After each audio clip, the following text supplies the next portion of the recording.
She had just saved 3 lives in one shift. 18 hours on her feet, not a single break, blood still dried under her fingernails from a trauma case that almost didn't make it. All Vivian Marsh wanted was to walk 2 blocks to her car and drive home in silence.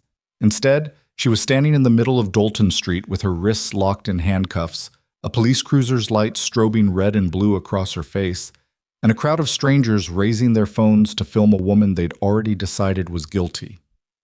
Nobody stopped to ask her name. Nobody thought to wonder why she wasn't fighting back. Nobody noticed the thing she carried in the inside pocket of her scrubs, the credential that would have ended all of it in 30 seconds flat.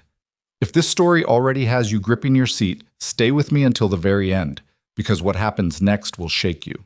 Like this video, subscribe to my channel so you never miss a story like this, and drop a comment right now telling me what city or country you're watching from. I want to see exactly how far this story travels. The shift had started at 4 in the morning. Vivian Marsh arrived at Harlow General Hospital the way she always did, quietly, 10 minutes early, with a paper cup of gas station coffee she never finished. She worked the trauma floor, had done so for the past 7 years, and she moved through the unit with the kind of economy that comes from having done something 10,000 times. She didn't rush, she didn't panic, she assessed, she prioritized, she acted, and she moved on to the next thing. The nurses who'd worked with her for years said you could always tell when things were going sideways by watching Vivian's face. Not because she'd show fear, but because her jaw would tighten almost imperceptibly, just a fraction, and then she'd start giving instructions in that low, flat voice that meant she'd already made her decision and everyone else needed to keep up. That morning, the first case came in at 4:47.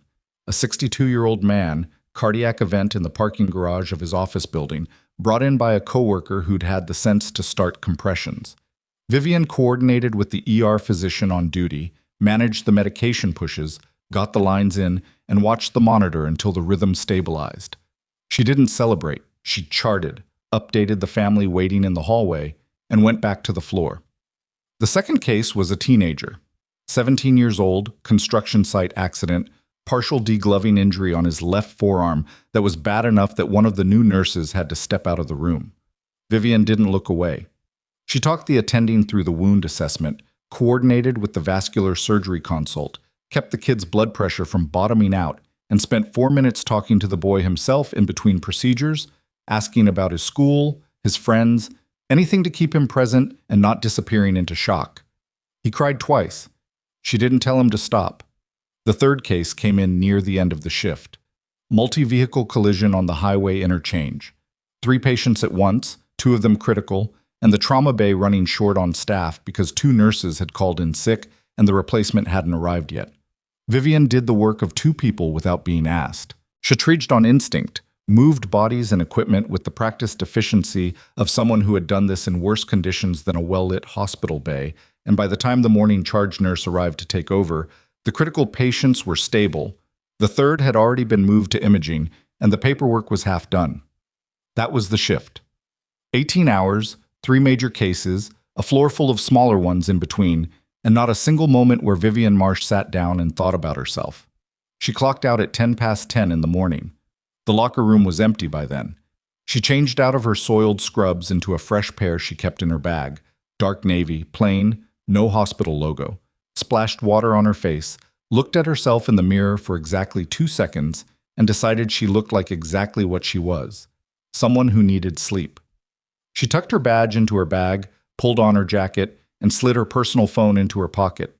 Her other phone, the one with the encrypted line, the one almost nobody had the number for, went into the inside pocket of her scrubs where she always kept it, right next to a folded laminated card she hadn't needed to use in 3 years.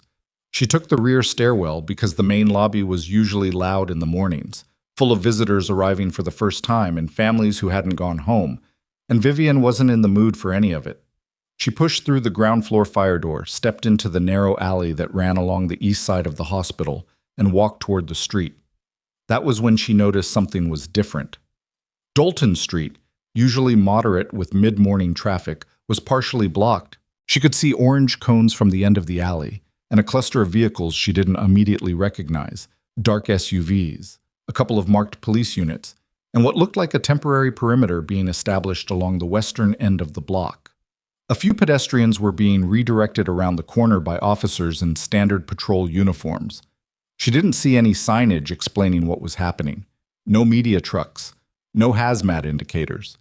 Whatever this was, it was controlled and quiet, which usually meant federal rather than local. Vivian paused at the mouth of the alley, read the scene in front of her the way she'd been trained to read any environment, and made a reasonable decision. She needed to get to her car, which was parked in the public lot at the far end of Dalton Street, and the most direct route was straight through. The officers redirecting people were focused on the western end. The eastern stretch of sidewalk where she needed to walk appeared to be clear.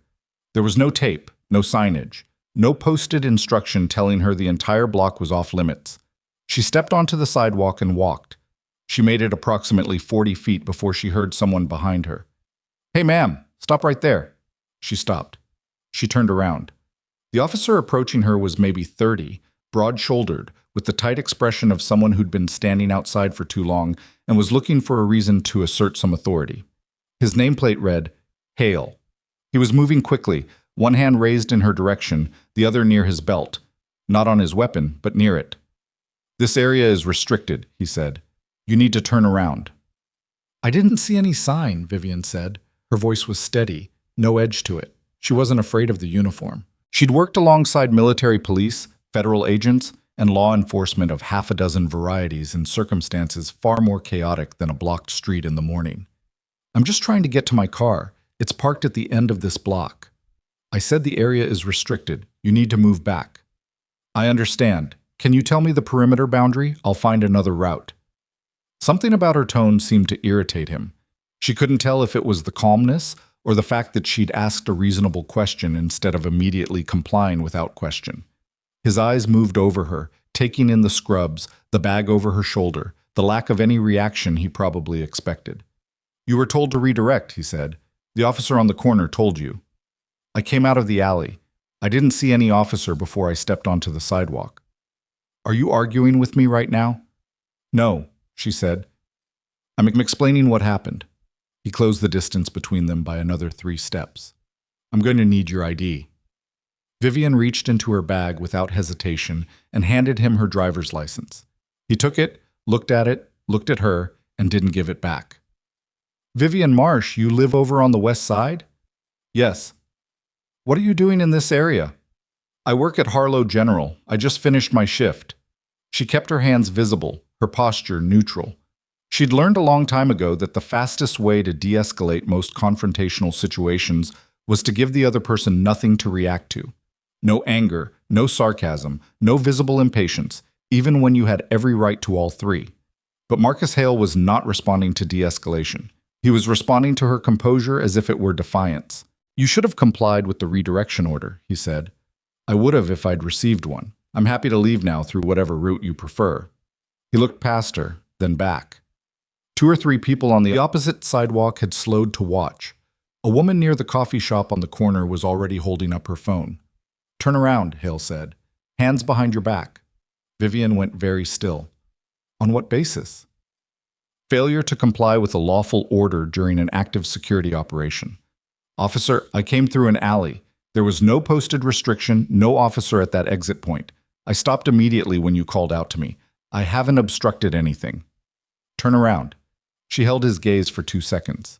Then she complied because fighting a man with a badge in the middle of the street while a crowd was filming was not a battle she was going to win in this moment, and she knew it. She knew it the way she knew a lot of things. Not with anger, but with the cold arithmetic of someone who understood exactly where she was and what was actually happening. The handcuffs went on.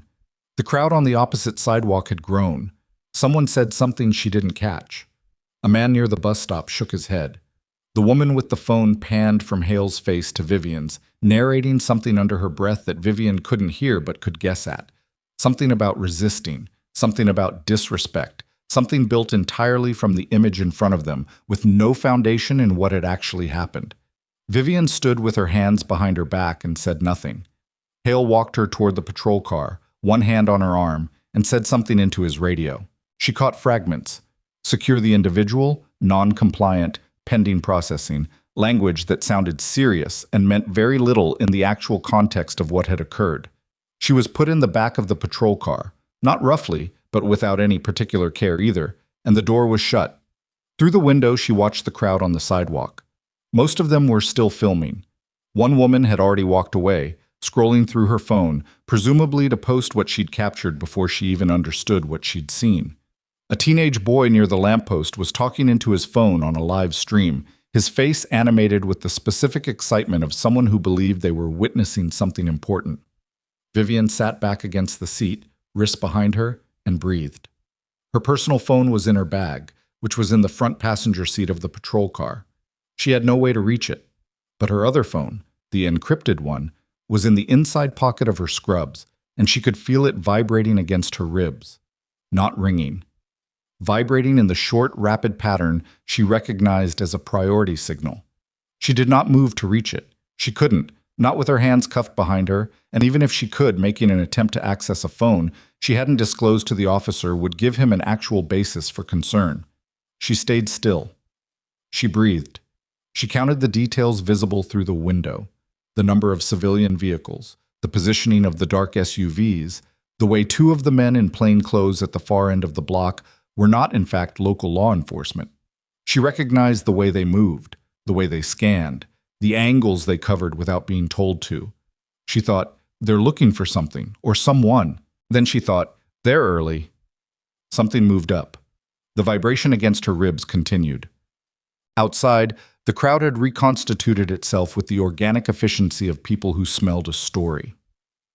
The intersection of Dalton and Mercer was rarely interesting. A hospital block, a parking structure, 3 mid-range restaurants that did lunch business. But today it had police vehicles, government SUVs, and now a woman in nurse's scrubs sitting in the back of a patrol car, and that was enough. The footage was already spreading. 3 separate clips from 3 separate angles, all showing the same basic sequence. Woman walking, cop approaching, handcuffs, patrol car. None of the clips had audio good enough to capture the actual exchange. One of them had been captioned, "Nurse refuses police orders near downtown hospital," and was already accumulating comments. Marcus Hale stood near the patrol car and answered a question from his sergeant, who had walked over from the eastern end of the block. The sergeant listened, nodded once, and moved away without visible concern. To Hale, this was a resolved situation. One civilian out of order, now secured, pending a citation or release depending on how processing went. Standard. He didn't know what the dark SUVs were. He didn't need to, not his operation. What Marcus Hale did not know, could not have known from his vantage point at the edge of a partially restricted city block on an ordinary weekday morning, was that the restricted operation he was working the perimeter of had been flagged at the federal level, that 3 separate government agencies had overlapping interests in the 4-block radius, and that one of those agencies had been trying for the past 72 hours to locate a specific individual whose last known address was a 15-minute drive from where he was standing. He also did not know that the individual they were looking for was currently sitting in the back of his patrol car. Inside the car, Vivian Marsh watched a man in a dark jacket stop walking approximately 30 feet from the vehicle. He was facing her direction. He had an earpiece. His right hand went to it briefly, and then he turned and said something to a second man who'd materialized from behind one of the SUVs. She recognized neither of them, but she recognized the deference in the way they held themselves, relaxed on the surface, coiled underneath. That specific quality of trained stillness that most people confused with casualness. She looked away from them and stared at the headrest in front of her. The vibrations against her ribs had stopped. That was in some ways more worrying than if they'd continued. She ran through the timeline in her head. The nature of the priority signal. The kind of operation that would put federal personnel on city streets without advance civilian notification. The particular agencies that use these dark SUVs, with these specific window configurations, in this specific configuration of 2 vehicle pairs. She didn't like what her mind arrived at, not because it was bad, but because it meant something had moved faster than anyone expected, and the protocol for that scenario required her in a specific location that was not the back of a police car. Marcus Hale knocked on the window and opened the door. "Sit tight," he said without looking at her directly. "We're processing your information." "Officer," she said, "I'd like to tell you something." "You'll have a chance to make a statement. I understand. I'm not asking to make a statement. I'm telling you that there is a situation developing in this block that is beyond your current assignment parameters, and I have information that is relevant to the people running that operation. I'm asking you to pass a message." Hale looked at her for the first time as something other than a problem he'd already solved. His expression was not skeptical so much as blank, the look of someone encountering a sentence they don't know how to categorize. "To who?" he said. "The senior agent on the east end of the block, gray jacket. He has a flag pin on his lapel, left side. Tell him Sparrow is on site." Hale stared at her. "Sparrow?" "Yes." He looked at her for another moment, the way people sometimes look at something they suspect is either very important or completely absurd, and they can't immediately determine which. Then he closed the door without saying anything else. Vivian watched him walk away. She watched him get 3 steps, stop, and look back at her once. Then he kept walking. She allowed herself to breathe. She didn't know if he would actually do it. She put the odds somewhere around 40%. She hadn't explained who she was, hadn't produced any credential, hadn't said anything that would prove to a patrol officer with no context that what she'd told him was anything other than the deflection of a civilian trying to get out of a citation. The 40% she was banking on was the off chance that something in her voice or her manner had landed in a way that made him willing to take a 30-second risk on the possibility that she wasn't lying. She'd made longer odds pay out before. The crowd outside had thinned slightly, but not gone. A city bus had stopped half a block up because the route was partially obstructed, and the passengers who'd gotten off were standing on the sidewalk, many of them already absorbed into the audience. She watched a young woman she recognized from the hospital, a volunteer from the 3rd floor, she thought, though she couldn't be certain, standing near the coffee shop with her phone out, face troubled, watching the patrol car. Nobody came to ask questions. Nobody sent a supervisor over to verify Hale's account before processing. That was the thing about these situations. The bureaucratic gravity pulled everything toward the assumption that the officer was right and the individual in the back of the patrol car was wrong, and it took active intervention to reverse that pull. Vivian didn't have access to active intervention right now, so she waited. The encrypted phone against her ribs had been still for 4 minutes. Then it vibrated again. Twice. Short, deliberate. Acknowledgement signal. She exhaled slowly through her nose. They knew where she was. The question now was whether they'd get here before Hale's sergeant decided to transport her to the precinct, which would take her off this block and into a completely different processing chain, which would take time she suspected they did not have. Outside, Marcus Hale had reached the east end of the block. She watched him approach the man in the gray jacket. She watched him say something. She watched the man in the gray jacket go very still. Then the man reached into his jacket and put his earpiece in both ears and began speaking rapidly. Hale turned back toward the patrol car. He wasn't walking at the same pace as before. Vivian Marsh sat very straight in the back seat and waited for the next thing to happen. She did not wait long. The sound reached her before she saw it. That specific low percussion of rotor blades, still distant but approaching and approaching quickly, the pitch dropping slightly as whatever aircraft it was began a descent. Not circling, direct approach. The people on the sidewalk heard it too. Heads went up, phones pivoted from horizontal to vertical, and the murmur of the crowd changed in character from the low, comfortable sound of passive spectatorship to something sharper and less certain. Marcus Hale had stopped walking. He was standing 10 feet from the patrol car, looking up. The helicopter broke the low cloud cover above Dalton Street and resolved into a military utility aircraft. Dark olive green, no visible civilian registration markings, moving with a purpose that had nothing to do with traffic monitoring or news coverage. It came down toward the nearest open space, which was the intersection itself, and the people who'd been standing in it scattered to the sidewalks fast. The rotor wash hit the street like a physical thing, sending coffee cups and loose papers and someone's umbrella spinning across the pavement. Vivian felt the pressure change even inside the car. The helicopter settled. The rotors didn't stop, just dropped in speed, and before the skids had fully settled on the asphalt, the door was already opening. The woman who stepped out first was wearing a uniform Vivian hadn't seen in 3 years, and the rank on her shoulders was not something you argued with. Marcus Hale took one look at her and forgot what he'd been planning to say. The woman walked directly toward the patrol car without looking at anyone else, and the 2 men who stepped out behind her fanned wide without being told to.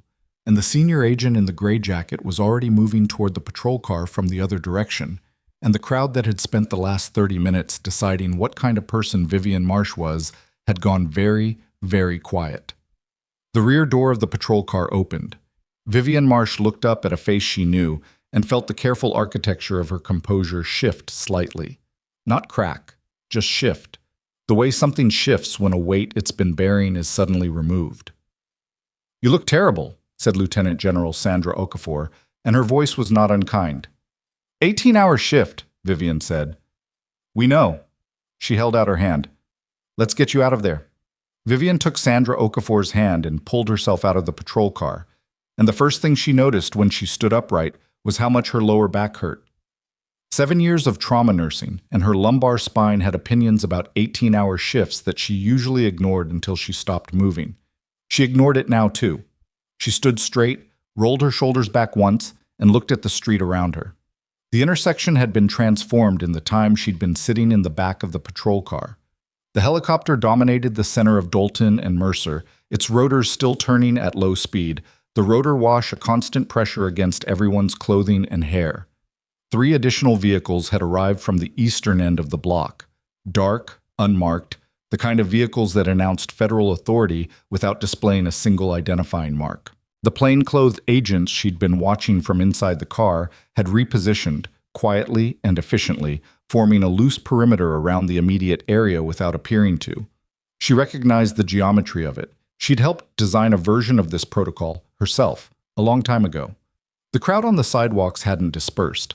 If anything, there were more of them now, pressed close together at the edges of the restricted zone, phones still raised, faces arranged in that particular expression of civilian confusion that comes from watching an event clearly larger than the one they thought they'd arrived to see. The man on the live stream had gone silent. He was just pointing his phone and letting it run. Marcus Hale was standing 6 feet away, not moving. He was looking at the stars on Sandra Okafor's uniform with the expression of someone who had made a calculation and didn't like the answer. Okafor ignored him for the moment. She turned to Vivian and ran her eyes over her once, quick, professional, the kind of assessment that wasn't about concern so much as confirming operational status. "Are you injured?" "No." "Your hands." Vivian looked down. Her wrists had faint red marks from the cuffs. Nothing serious, already fading. She flexed her fingers. "I'm fine." "All right." Okafor turned toward Hale then, and the shift in her attention was like a change in weather. Nothing dramatic, just a reorientation of focus that somehow made the space between them feel smaller. "You detained this woman?" Hale straightened. "Yes, ma'am. She entered a restricted zone after being redirected and failed to— What's your name?" "Officer Marcus Hale, ma'am. Precinct 14. "Officer Hale." Okafor said it without any particular inflection. "What division of federal authority do you believe you were supporting when you detained her?"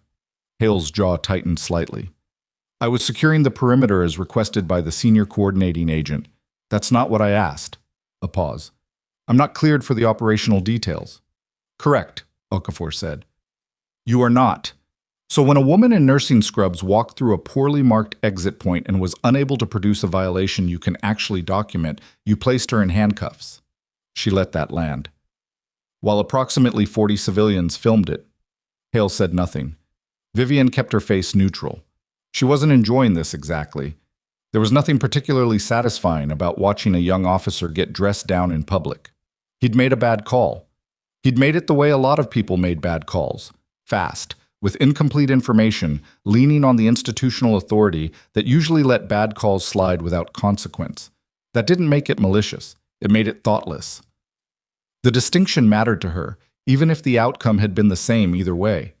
What she did feel, and she recognized it, cataloged it, and set it aside, was a specific exhaustion, not from the shift, not from the cuffs, from the fact that this was not the first time, that it never seemed to be the last time, that she could accumulate all the training and competence and documentation in the world, and there would always be a moment when a stranger looked at her and decided she was the least important person in the room and acted accordingly. And the accumulation didn't make the moments hurt less. It just made her faster at processing them. She turned away from Hale and Okafor and looked toward the helicopter. One of the men who'd stepped out behind Okafor was standing near the skid, holding a tablet. He caught her eye and gave her a very small nod. She read it as, "We need to talk. And soon." She already knew that. She just needed 30 seconds of not being in an active confrontation first. She got about 20. The sergeant who'd spoken to Hale earlier had made his way over, and now he was talking to Okafor's aide in low, rapid sentences, his body language radiating the specific discomfort of a chain-of-command man who suddenly can't locate his chain. Vivian heard fragments, jurisdiction, protocol, procedure, and the aide's answers, which were short and didn't yield anything. The sergeant was not a bad person, she could tell. He was a man who liked clear lines, and the lines on Dalton Street had just become extremely unclear. Okafor turned back toward Vivian. "Walk with me."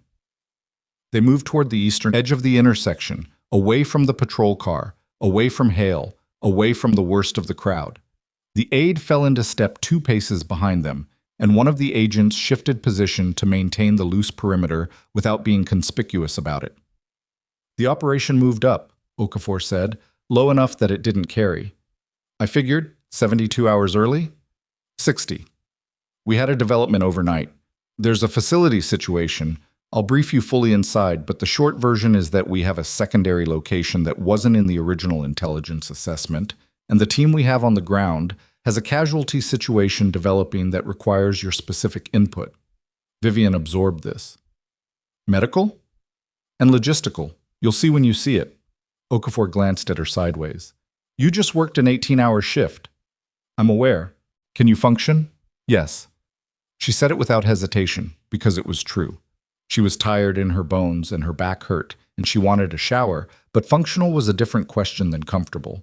And the answer to functional was always yes until it wasn't. Okafor accepted this without further question. That was one of the things Vivian had always appreciated about her. She didn't wrap concern in doubt. She stated the concern, she got the answer, and she moved on. "Your cover is going to take a hit from this," Okafor said. "The video. 3 platforms already, trending in 2 metro areas." She paused. "You know what people are saying?" "I can guess." "They're not saying flattering things." "They never do," Vivian said, "when they only see the middle of the story." Okafor was quiet for a moment. Then, "For what it's worth, the moment Vasquez spotted you in that patrol car and ran your face through the system, half my team was in that helicopter within 4 minutes. Vivian looked at her. "Vasquez is the one in the gray jacket?" "Was. He's been reassigned to the internal review that's about to begin." A thin pause. "His perimeter coordination allowed an unmarked exit point. That's on him. The exit point isn't what I want to talk about." "I know." Okafor stopped walking. They were at the edge of the restricted zone now, close enough to the Eastern Command vehicle that Vivian could see the equipment inside the open rear doors. Screens, comms equipment, a secured line already active based on the indicators. "What do you want to talk about?" Vivian looked at her steadily. "What's in the facility?" And Sandra Okafor's expression, which had been controlled and precise since the moment she'd stepped off the helicopter, shifted by a fraction. Not fear. Something more careful than fear. The look of someone who has seen a report and is still deciding how to describe it to someone who wasn't there. "That," she said, "is why we needed to find you." They briefed her inside the command vehicle, which was cramped and smelled like electronics and cold coffee, and Vivian sat on a narrow bench across from a wall of screens and listened without interrupting. The situation was this. Approximately 90 miles northeast of the city, there was a research facility that officially processed agricultural data for 3 Midwestern counties. The official designation was dull enough that nobody looked at it twice. What was not in the agricultural data was the secondary subfloor, installed 8 years ago, used for medical research of a kind that required a security classification that most of the people in this vehicle didn't hold.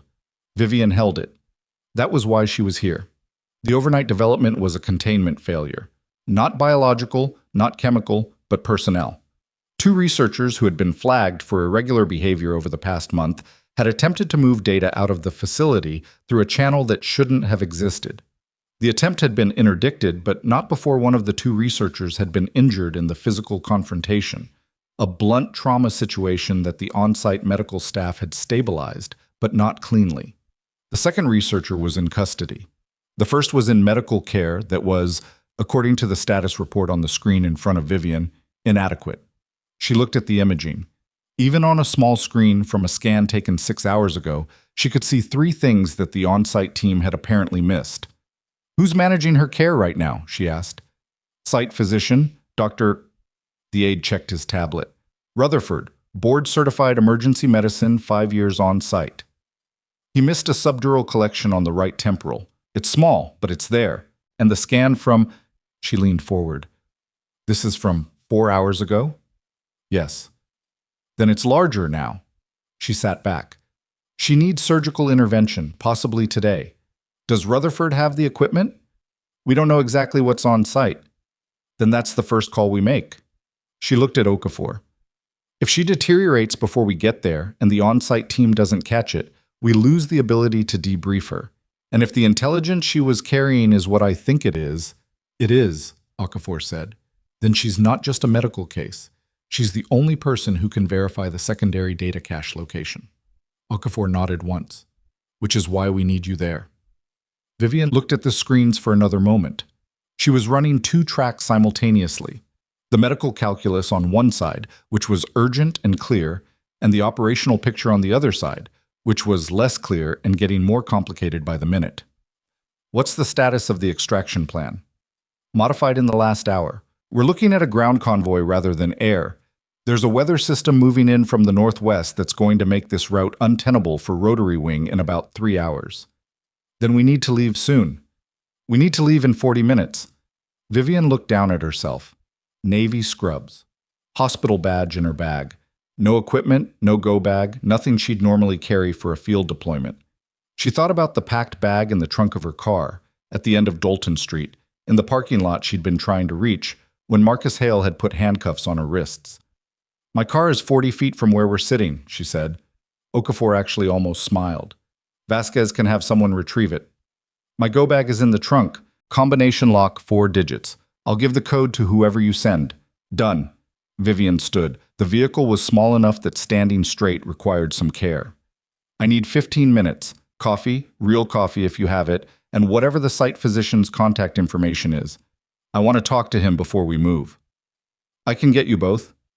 "And I need someone to handle the footage situation." Okafor's expression shifted slightly. "The public affairs piece is being coordinated at a level above my clearance on this. I'm not asking for a press release. I'm asking someone to flag the 3 platforms and request a hold on the most widely distributed clip while the operational security review is active. Standard request. It won't work on all of them, but it'll slow the spread." She paused.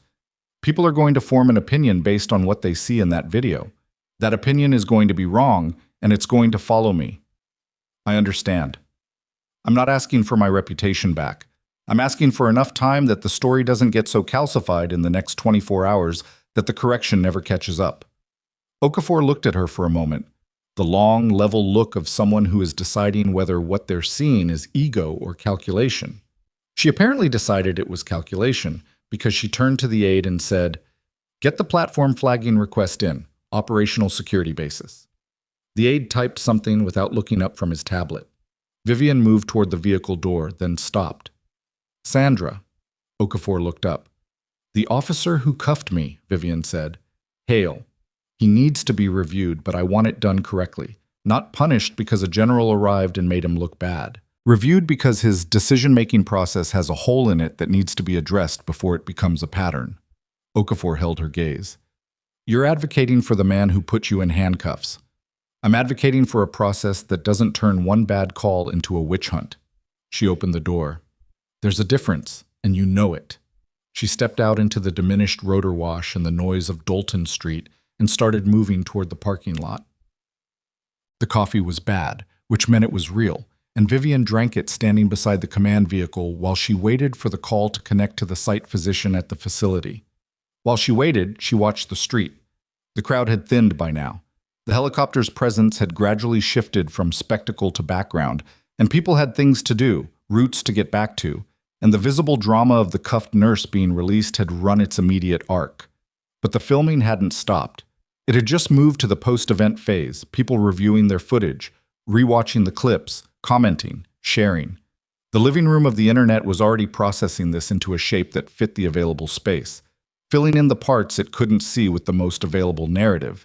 She heard a snatch of it as a man walked past, his phone speaker open on a comment thread. obviously resisting. You can see she's not complying. But who were the military people, though? Doesn't matter. She should have just listened. The call connected. "This is Dr. Rutherford," said a voice that was tired in a specific way she recognized. Not physical fatigue, but the exhaustion of managing a situation with inadequate information. "Dr. Rutherford, my name is Vivian Marsh. I've been reviewing your patient's imaging, the one from this morning." A pause. "Who authorized you access to the operational authority managing this site as of approximately 40 minutes ago? I need you to pull her most recent scan, not the one from 4 hours ago, the most recent one, if you've run a second." "We haven't. She's been stable. Her vitals will stay stable until about an hour before they don't," Vivian said, keeping her voice even. "She has a temporal collection, right side, small on the last scan, which means it's larger now, and the symptom presentation won't become obvious until the pressure threshold crosses into territory you don't want to manage on-site. I need you to run a repeat scan right now and send the images to the coordinate your comms officer has, and then I need you to tell me what surgical capacity you have on that floor." Silence. Then, "How certain are you?" "Certain enough that I'm telling you instead of asking." Another pause, longer this time. She could hear him moving, the sound of a door, footsteps. "I'll run the scan," he said. "Thank you. I'll be on site in approximately 90 minutes.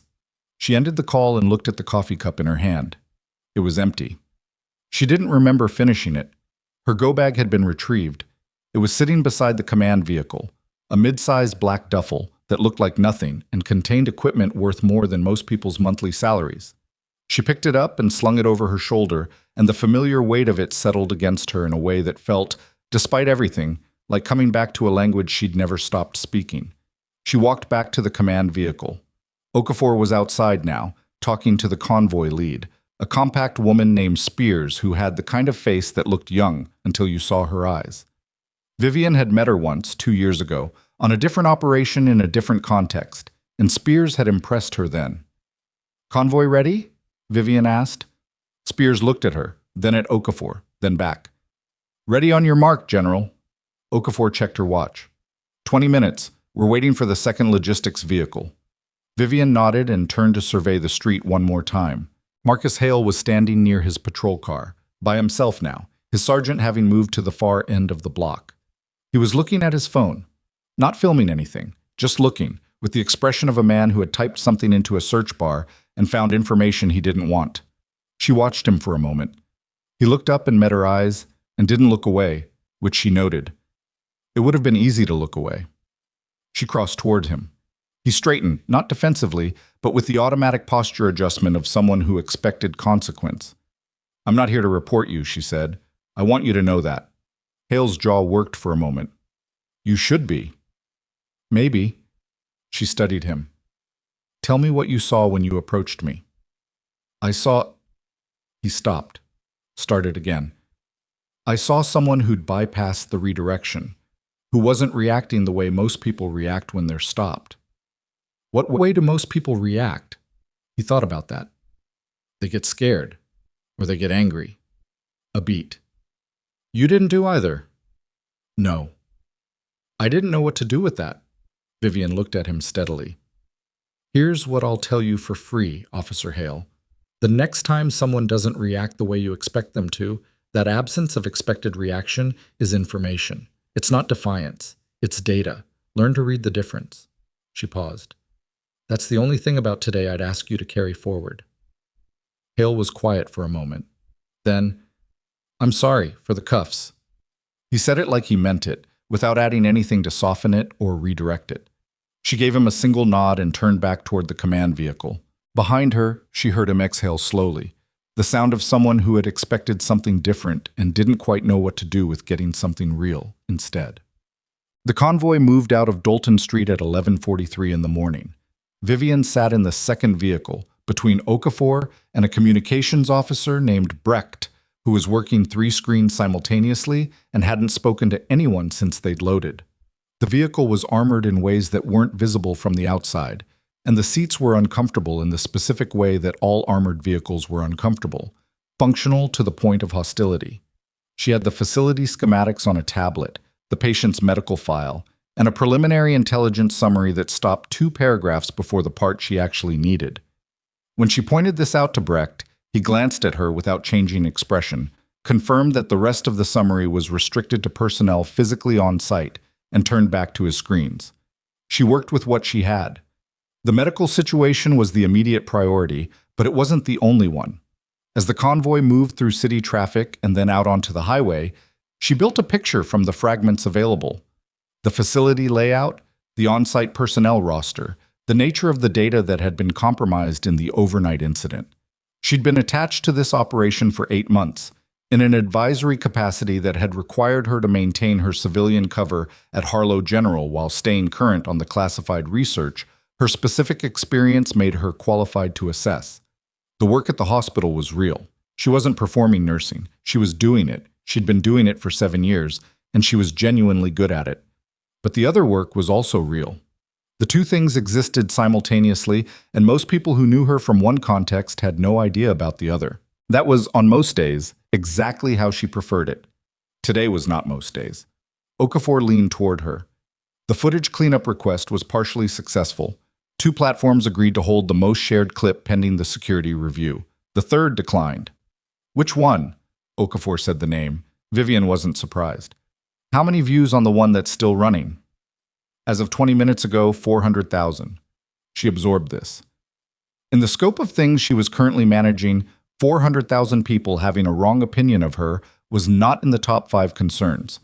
But it was in the top 10, because the wrong opinion had a way of calcifying fast, and once the story was settled in the public mind, the correction never had the same energy as the original. She set it aside. She'd deal with what she could deal with in the order she could deal with it. The convoy passed through the outer ring of the city, and the density of the buildings dropped away, replaced by the longer spaces of highway and tree lines and industrial margins. Brecht spoke for the first time in 40 minutes. Dr. Rutherford ran the second scan. Vivian looked over. He turned one of his screens toward her. The image was worse than she'd expected, and she'd expected it to be bad. The subdural collection had grown by 30% in 4 hours. The midline shift was subtle but measurable. The patient was still presenting as stable, which meant the brain was compensating, which was the thing that happened right before it stopped compensating. She needs a burr-hole procedure, Vivian said. Today, within the next 4 to 6 hours. Can Rutherford perform it? I don't know. No, I need to talk to him again. She looked at the screen for another moment. The scan had a timestamp, 16 minutes ago. Can you get him on the line? Brecht was already dialing. Vivian took the handset and looked at the scan while the line connected, and she was aware, in the particular clear-eyed way that difficult moments sometimes produced, that the woman in that scan, the one who had tried to take data she shouldn't have taken, who had made choices that had put her in a medical facility under armed guard, was someone whose survival Vivian was now responsible for. Not because she'd been asked to care, because caring was not conditional on the circumstances that produced the patient. It never had been, and it was the one thing about herself she'd never been able to modify, no matter how many times the math suggested it would be simpler if she could. The line connected. Rutherford. It's Marsh. I'm looking at the second scan. She kept her voice flat and specific. Tell me about your surgical setup, full inventory. Start with what you have for intracranial access. A pause that lasted 1 second too long. Dr. Rutherford, she said, we don't have time for this to be a difficult conversation. The burr drill is here, he said, but our last neurosurgical consult was... He stopped. Vivian, I haven't performed this procedure independently in 9 years. She had been expecting this, not hoping for it, expecting it. I have, she said. I'll talk you through every step, but I need us to be at that facility in... She looked at Brecht, who held up 2 fingers. Under 2 hours. Can she hold 2 hours? Possibly. That's not a number. A long exhale. Probably yes, if she doesn't vomit.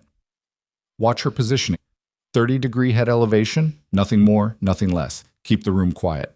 With a description of her role, her access level, and an annotation in a handwriting she didn't recognize that had been photographed and digitized.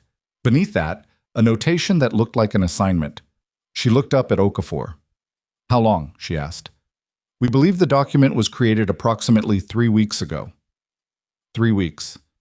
She'd been at Harlow General 3 weeks ago, working trauma shifts, eating lunch from the third-floor vending machine, doing exactly what she was supposed to be doing. Someone had known where she was. Someone had written her name down and attached it to a notation that she did not need to read twice to understand. "Then my cover isn't just damaged," she said.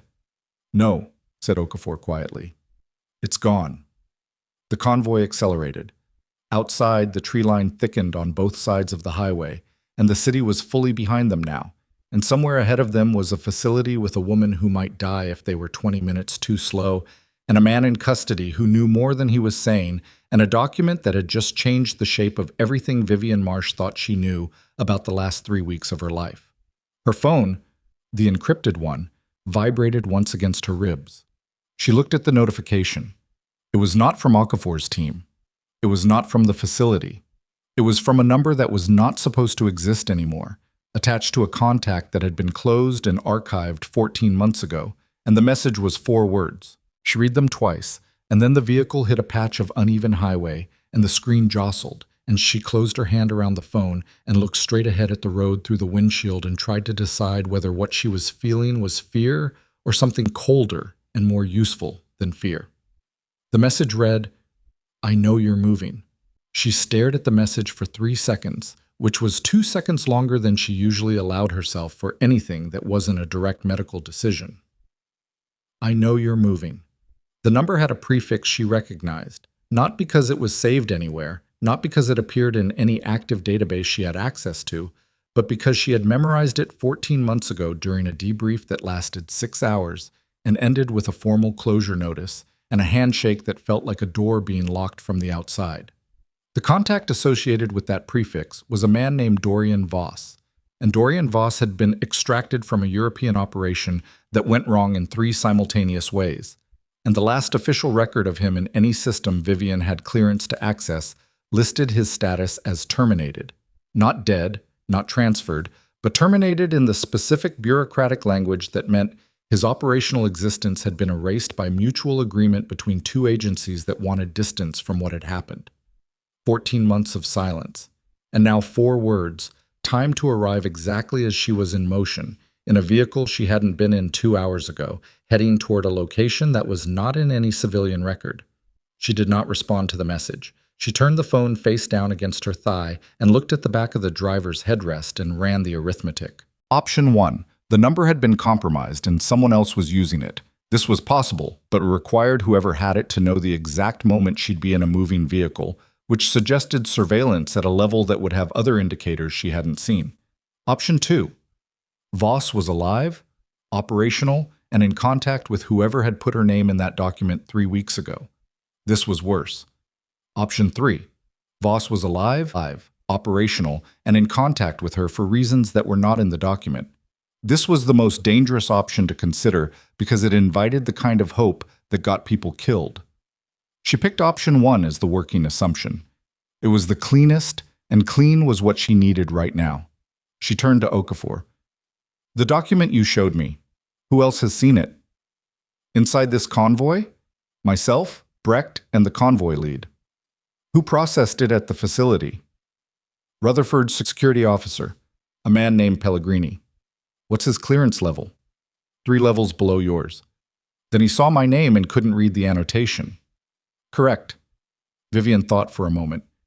"I need you to restrict further dissemination of that document until I've had a chance to look at the full original." "Not the photographed copy. The original paper."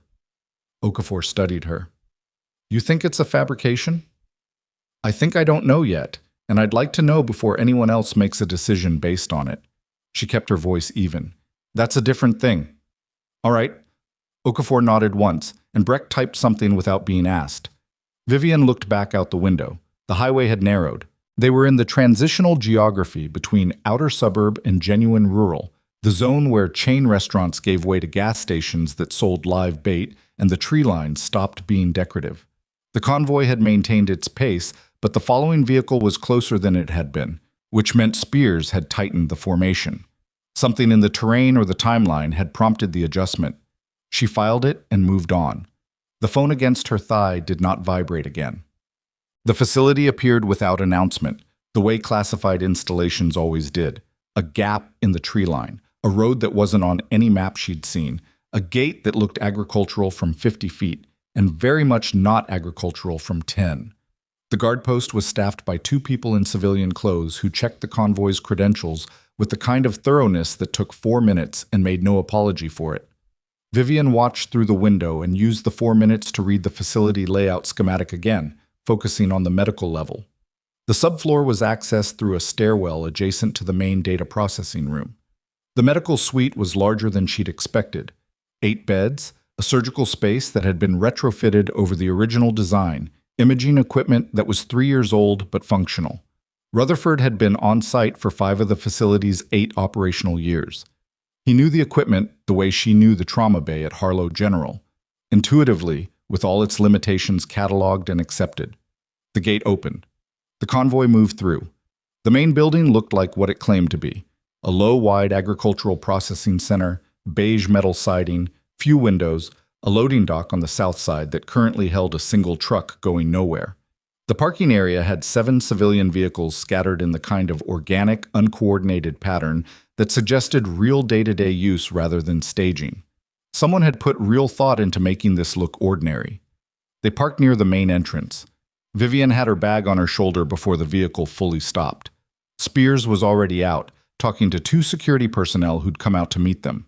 Okafor moved toward the entrance, and Vivian fell into step beside her without being asked. She wasn't waiting for an invitation. She'd read the scan. She knew what was in that room, and every minute she spent in a parking lot was a minute the pressure inside that woman's skull was incrementally, measurably rising. Inside the lobby, which was, in its disguise, a data processing lobby, complete with an unmanned reception desk and a board that listed fictional employee announcements, a man came toward them immediately. Late 50s, heavy-set, wearing a white coat that had seen a long day. His eyes went to Vivian first, which told her Rutherford had been watching for her specifically. "Dr. Marsh," he said, and then caught himself. "Vivian. Dr. Rutherford, how is she?" "Awake. Oriented, mostly. Slight confusion on time and place, which started about 40 minutes ago." That was the midline shift progressing. Vivian was already moving toward the stairwell. "Is she nauseated?" "She vomited once, 20 minutes ago." "Then we have less time than I said on the phone." She pushed through the stairwell door. "Is the surgical space prepped?" "As much as I can prep it." He was keeping up, which she appreciated. "I've never done a burr hole without a neurosurgical team in the room." "You won't be doing it alone." She went down the stairs. "I'll be directing. You'll be operating. We'll talk through every step in real time, and we won't move faster than your comfort level allows." "My comfort level is higher than you think right now." She hit the subfloor landing and pushed through into the medical corridor, which was fluorescent lit and smelled like antiseptic and recycled air.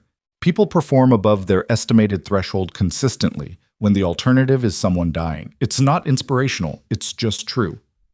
Rutherford made a sound that was not quite a laugh. The patient was in the second room on the left. Vivian went in without stopping. The woman in the bed was 43 years old, according to the file. Her name was listed as Farida Nasiri, and she was currently lying with her head elevated at precisely 30 degrees.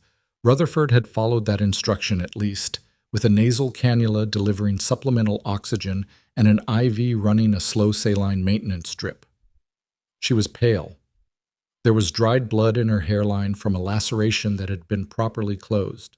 She turned her head when Vivian came in, and her eyes tracked, which was good, and then her gaze sharpened into something that was not medical passivity, but active assessment, which was interesting. "Who are you?"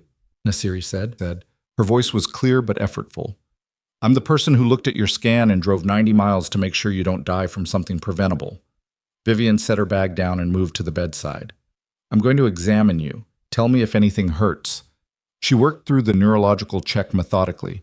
Pupillary response, grip strength, tracking, orientation questions delivered without condescension. Nasiri answered most of them correctly, stumbled on the day of the week, and when Vivian asked her to lift her right arm, there was a half-second lag that hadn't been in the earlier documentation. "The confusion is getting worse," Nasiri said, as though reporting on someone else. "Yes," Vivian said. "I'm going to do something about that." Am I going to be able to? She stopped. Something moved across her face. Not fear, exactly. Calculation. The specific expression of someone who has information they are deciding whether to spend. Vivian recognized it. She kept her voice neutral. The procedure has a very high success rate when performed before the pressure crosses the critical threshold. We're not there yet. That's not what I was going to ask. Vivian looked at her directly. What were you going to ask? Nasiri held her gaze for a moment. If I make it through this, will anyone listen to me? That was a different question than Vivian had expected, which meant there was a different shape to this situation than the briefing had given her. She filed it and kept her expression steady.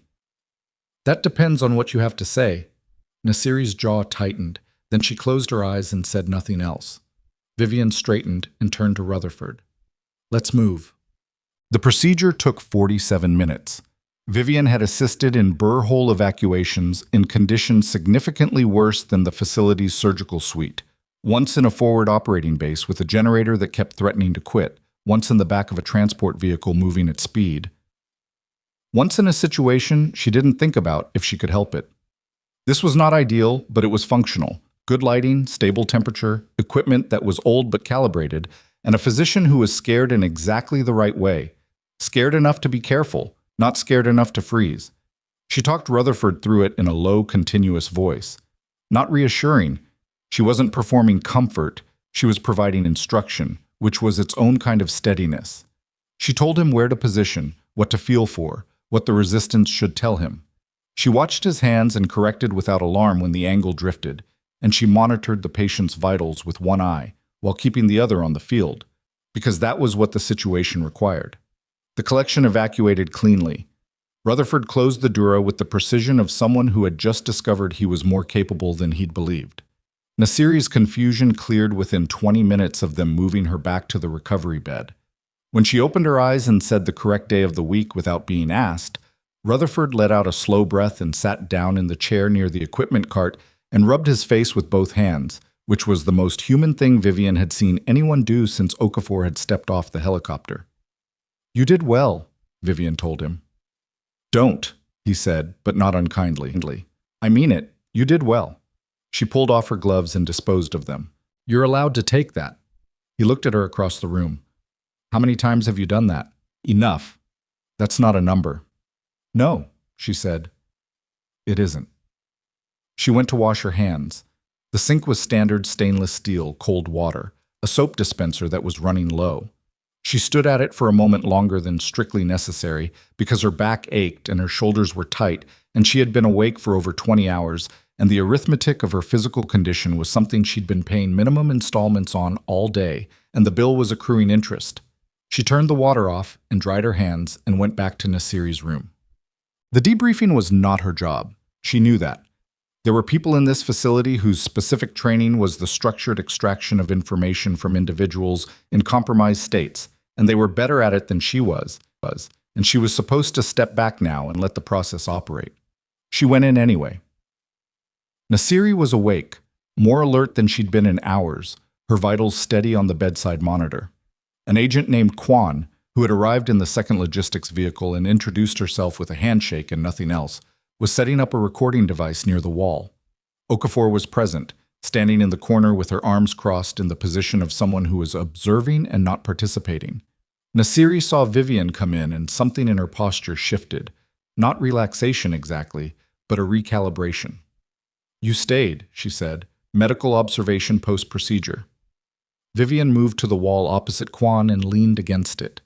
You wanted someone to listen. I'm listening. Kwan looked at Vivian with an expression that was not quite irritation. Vivian looked back with an expression that was not quite an apology. Nasiri looked at Kwan, then at Vivian. Her, she said, indicating Vivian. I'm not an interrogator, Vivian said. I didn't ask for an interrogator.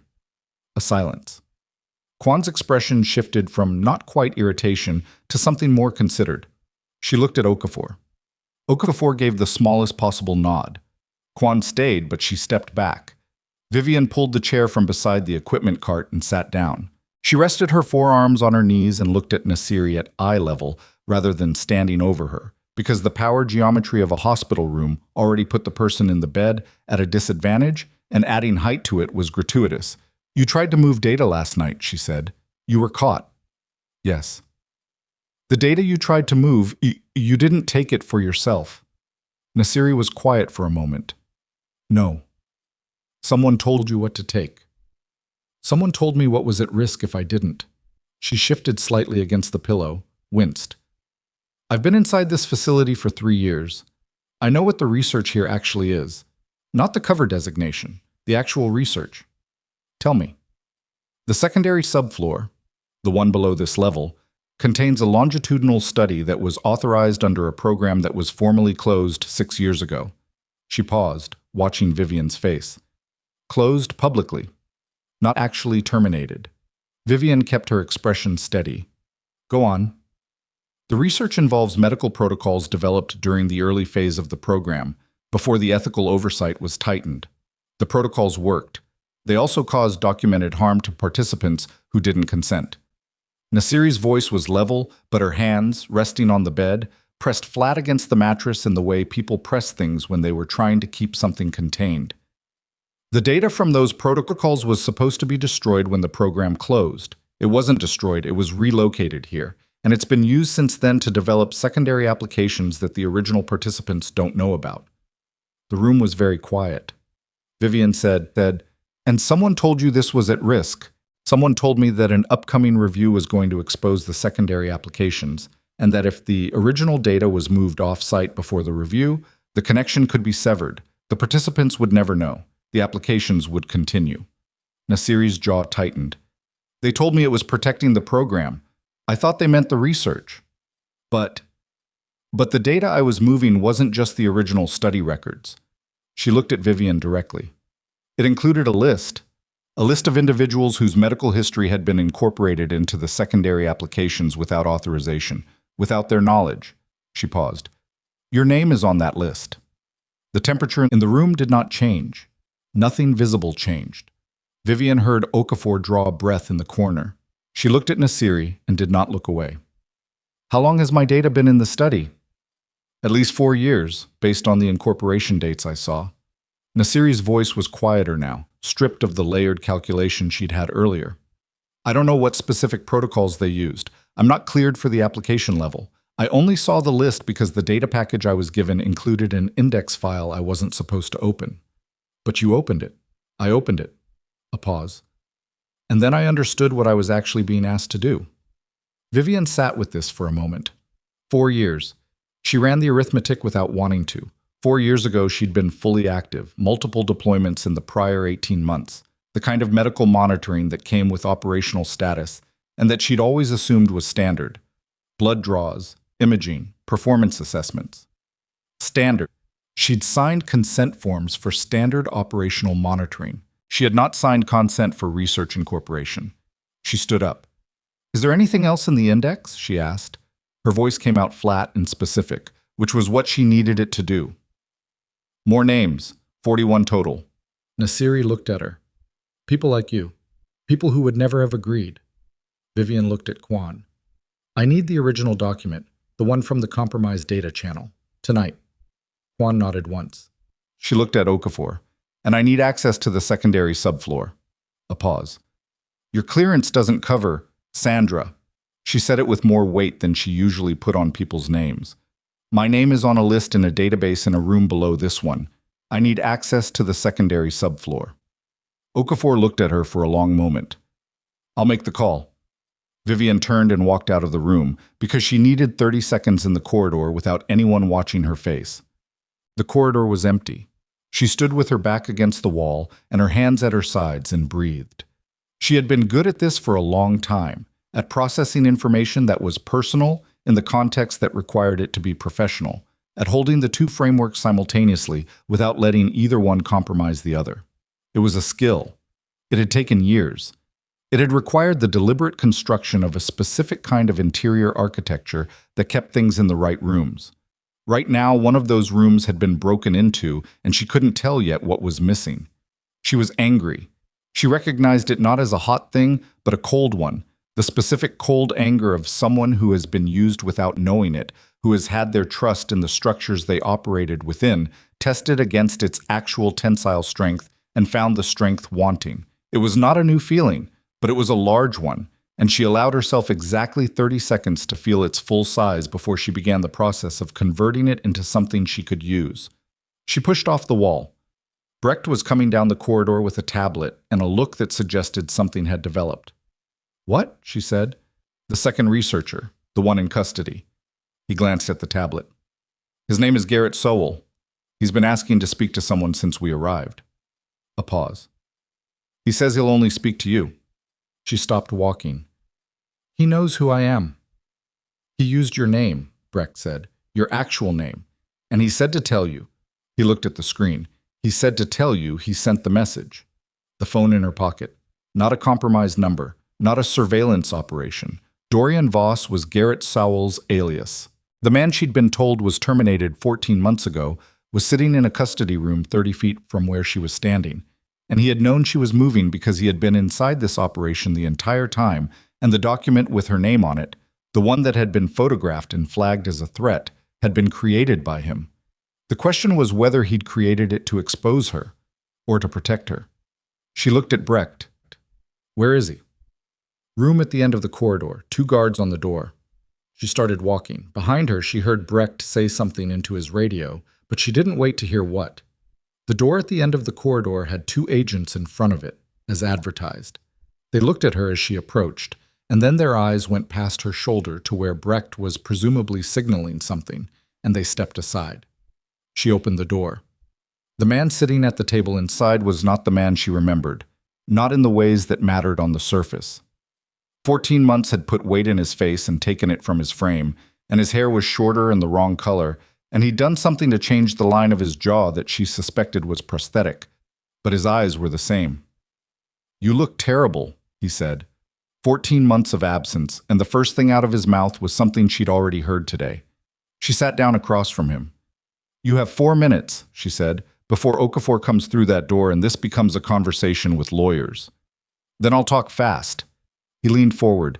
His hands were cuffed to the table ring, which he was ignoring with the practiced ease of someone who'd been cuffed before and found it more inconvenient than threatening. "The document with your name, I put it in the channel deliberately. To expose me.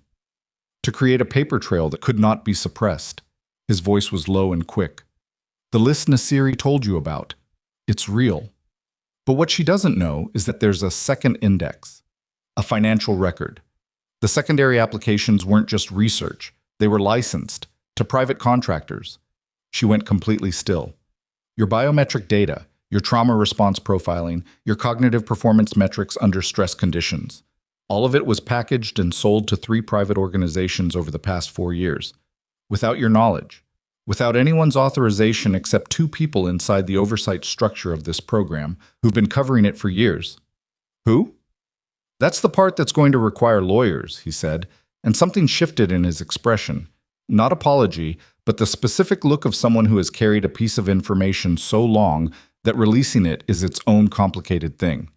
Because one of the 2 names is someone Sandra Okafor reports to. Vivian heard footsteps in the corridor. The door opened. Okafor walked in, read the room in 2 seconds, and looked at Vivian.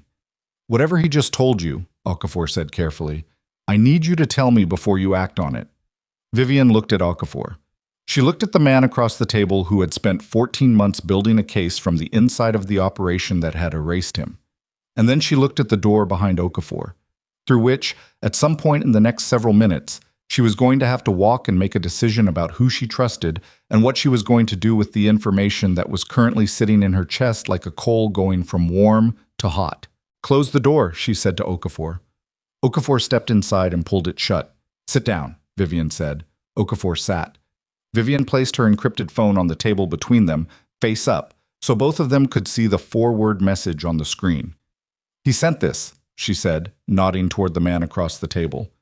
"His name isn't Garrett Sowell. It isn't Dorian Voss either. Those are both operational covers. His real name is something you're going to want to run the moment this conversation ends." She paused. "But before you do that, I need to tell you something, and I need you to stay in this room until I finish." Okafor's eyes moved between her and the man at the table. One of the two people who licensed our data, Vivian said, reports to your division. The silence lasted exactly 2 seconds. Then every light in the facility went out. The darkness lasted 4 seconds. That was long enough. In 4 seconds, Vivian was on her feet with her back against the wall beside the door, rather than in front of it. In 4 seconds, she heard the man across the table, the man with 2 dead names and a real one she still didn't know, shift his weight in a specific way that told her he was not surprised. In 4 seconds, she heard Sandra Okafor draw a breath and hold it, which was the right response, and told her something useful about Okafor's training that she filed automatically even in the dark. Then the emergency lighting kicked in, red-tinted and sparse, and the room became a dim sketch of itself. Vivian looked at the door. It was still closed. No sound from the corridor yet, which meant the power failure had not immediately produced movement, which meant it was either a genuine systems fault or it was sophisticated enough to be timed rather than reactive. She looked at the man at the table. In the red light, his face was harder to read, but his posture hadn't changed. Still forward, still present, still looking at her rather than at the door. "You were expecting this," she said. "I was expecting the possibility of this." His wrist shifted against the cuff ring. Not pulling, testing. "Someone in the oversight chain knows I'm here. The power is a message. Or a cover. Or both." Okafor was already at the door, opening it 6 inches and looking into the corridor without stepping through. "Brecht," she said, into the gap, and Brecht's voice came back immediately. He'd been close, waiting, which told Vivian that Okafor had positioned him deliberately before coming into this room, which meant Okafor had walked in already uncertain about what she was walking into, which meant Vivian wasn't the only one in this room carrying information she hadn't fully disclosed yet. She looked at Okafor's back and filed that too. "Generators online in 90 seconds, Brecht said through the gap. "Security grid is evaluating. No breach indicators on the perimeter." "Internal?" A pause. "Data processing room. Someone accessed a terminal in the last 4 minutes." Okafor turned around. She and Vivian looked at each other across the red-lit room. "The second index," Vivian said. "The financial records." "Someone's trying to reach them first," Okafor said. The man at the table said, "They can't. Not without the access sequence." He paused. "Which I have." Both women looked at him. He looked back with the careful patience of someone who has arranged leverage and is now deciding the exact moment to use it. "I've been inside this operation for 14 months. I didn't spend that time watching. The financial records, the licensing agreements, the names of the contractors, the names of the 2 people who authorized the sales, all of it is archived in a location that isn't on this subfloor and isn't accessible through any terminal in this building." He held up his cuffed hands by way of demonstration. "I'm the access sequence." Vivian said, "You're negotiating." "I'm explaining the situation. Those aren't different things right now." He almost smiled. It didn't reach anywhere near his eyes. "I want 2 things. Formal reactivation of my operational status, retroactive to the date of my termination. And I want the record corrected on what happened in the European operation. Not classified, corrected. My name back." Okafor said, "That's not my authority to grant." "No, but it's hers." He looked at Vivian. "Or it will be, once the review board sees what I have and understands what she's been doing for the past 4 years in a civilian cover that was supposed to be protection and turned out to be a harvesting ground." The generator came back. The lights returned to full, and the room lost its dramatic shadows and became a plain rectangular space with a table and 3 people and 1 set of handcuffs, which was in some ways less comfortable than the dark. Vivian looked at the man across the table. She looked at the thin line of the door behind Okafor. She thought about 41 names on a list. She thought about 4 years of blood draws and imaging and performance assessments that she had trusted were standard. She thought about the encrypted phone message that had arrived while she was in a moving vehicle, and the timing of it, and the 14 months of silence that had preceded it, and what a person had to be willing to do and endure in order to build a case from inside an operation designed to erase them. She didn't like him. She wasn't sure she trusted him. Both of those things could be true and still not change the arithmetic. "I can't grant reactivation," she said, "but I can document the request and attach it to the evidence submission, and I can make it very difficult for the review board to ignore." She paused. That's the most honest thing I can offer you right now. He looked at her for a moment. Then he reached into his jacket. His cuffed hands had just enough range to do it, and produced a small data card, matte black, no markings. He placed it on the table and slid it toward her. External archive. Encrypted. The decryption key is a biometric sequence. My right thumb. He looked at the cuffs. You'll have to bring the reader to me. Okafor said, This could be anything. Yes, he said. It could be. That's why you verify before you act. Vivian picked up the card. It was lighter than it looked and warm from being carried against his body, and she held it in her hand and thought about what it would mean if it contained what he claimed, and what it would mean if it didn't. The range of outcomes from this card was wide enough to be dizzying if she looked at the full span of it, so she looked at the immediate problem instead. I need a biometric reader, she said to Okafor. Okafor nodded and went to the door. They used the reader from the security station at the subfloor entrance. Brecht brought it down himself, which told Vivian that Okafor had briefed him during the 90 seconds of emergency lighting, because Brecht was not a man who moved quickly for people he hadn't been told to move quickly for. The right thumb unlocked the archive. There were 47 files. Vivian opened the index on the tablet Brecht handed her and read the file names without opening any of them, because the names alone were sufficient to understand the structure of what had been built. Licensing agreements, 6 documents. Contractor correspondence, 11. Biodata transaction records, 8, with dates. Internal authorization memos, 4. And at the bottom of the index, 2 files labeled with names rather than descriptors. The first name she didn't recognize. The second name she did. Deputy Director Harlan Merck. She knew the name because everyone in her operational sphere knew the name. Harlan Merck had been Deputy Director of the Oversight Division for 9 years. He had sat on 3 review boards that she was aware of, 2 of which had assessed programs she'd been directly involved with. He had the kind of institutional presence that made people treat his name like a fixed point. Not someone you questioned, just someone who was there, like a building or a policy. Okafor was looking at the tablet from over her shoulder.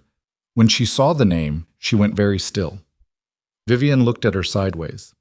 You knew? I suspected. Okafor's voice was careful.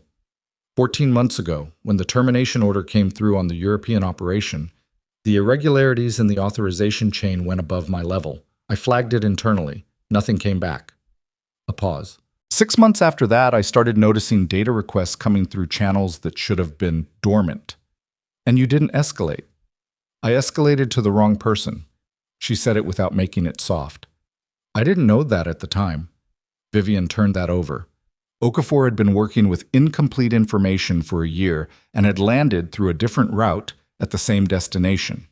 That explained the careful expressions, the controlled information releases, the way she'd walked into that custody room already holding things she hadn't said.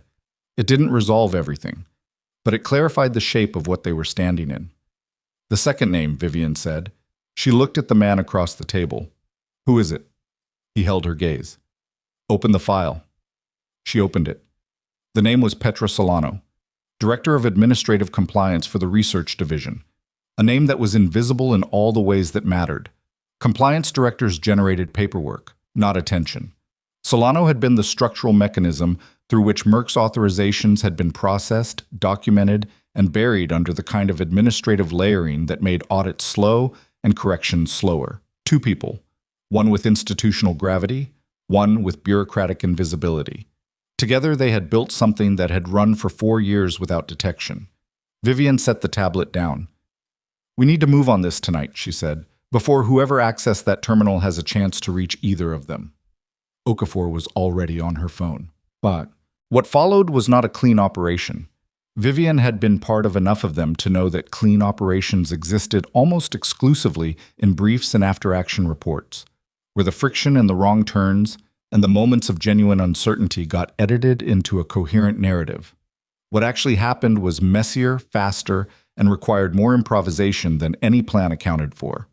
The first piece, Brecht identified the terminal that had been accessed during the power failure. It was in the data processing room on the main floor, the one that formed the public face of the facility. The access log showed a 12-minute session that had attempted to reach 3 archived directories, 2 of which were publicly accessible cover data and 1 of which was not. The attempt on the third directory had failed because of an authentication layer that the person using the terminal hadn't known was there. The person using the terminal, according to the access card log, was the facility's security officer, Pellegrini, the man who had been the first to process the photographed document with Vivian's name on it, 3 levels below her clearance, unable to read the annotation. That was what she'd been told. She found Quan in the corridor and said, "Pellegrini? Where is he right now?" Quan checked her radio. A pause. "Last position logged, main floor, near the loading dock." "Lock the building." Quan looked at her. "He was at that terminal during the power failure. Lock the building and find him before he reaches a vehicle." Quan moved without further discussion. She was on her radio before she reached the stairwell door, and Vivian heard the order go out in the clipped, specific language of someone who knows how to make something happen fast without making it loud. Vivian went back to Nasiri's room. Nasiri was sitting up, more alert than she'd any right to be 4 hours post-procedure. She watched Vivian come in and read something in her face. "It's moving," Nasiri said. "Yes." Vivian sat in the chair beside the bed. "I need you to walk me through the index file again. Everything you remember seeing. Don't edit it for relevance. Just tell me what was there." Nasiri talked for 11 minutes. Vivian listened without interrupting, taking notes in the small notebook she kept in her go bag, the old habit of writing things by hand when the information was too sensitive to type. She asked 3 clarifying questions. She wrote down the answers. When Nasiri finished, she said, "There was a timestamp on the incorporation record. The date my data was first added." "Yes." "Tell me." Nasiri hesitated for the first time. "It was the week after your last deployment assessment, the one filed before you transitioned to civilian cover." "The week after."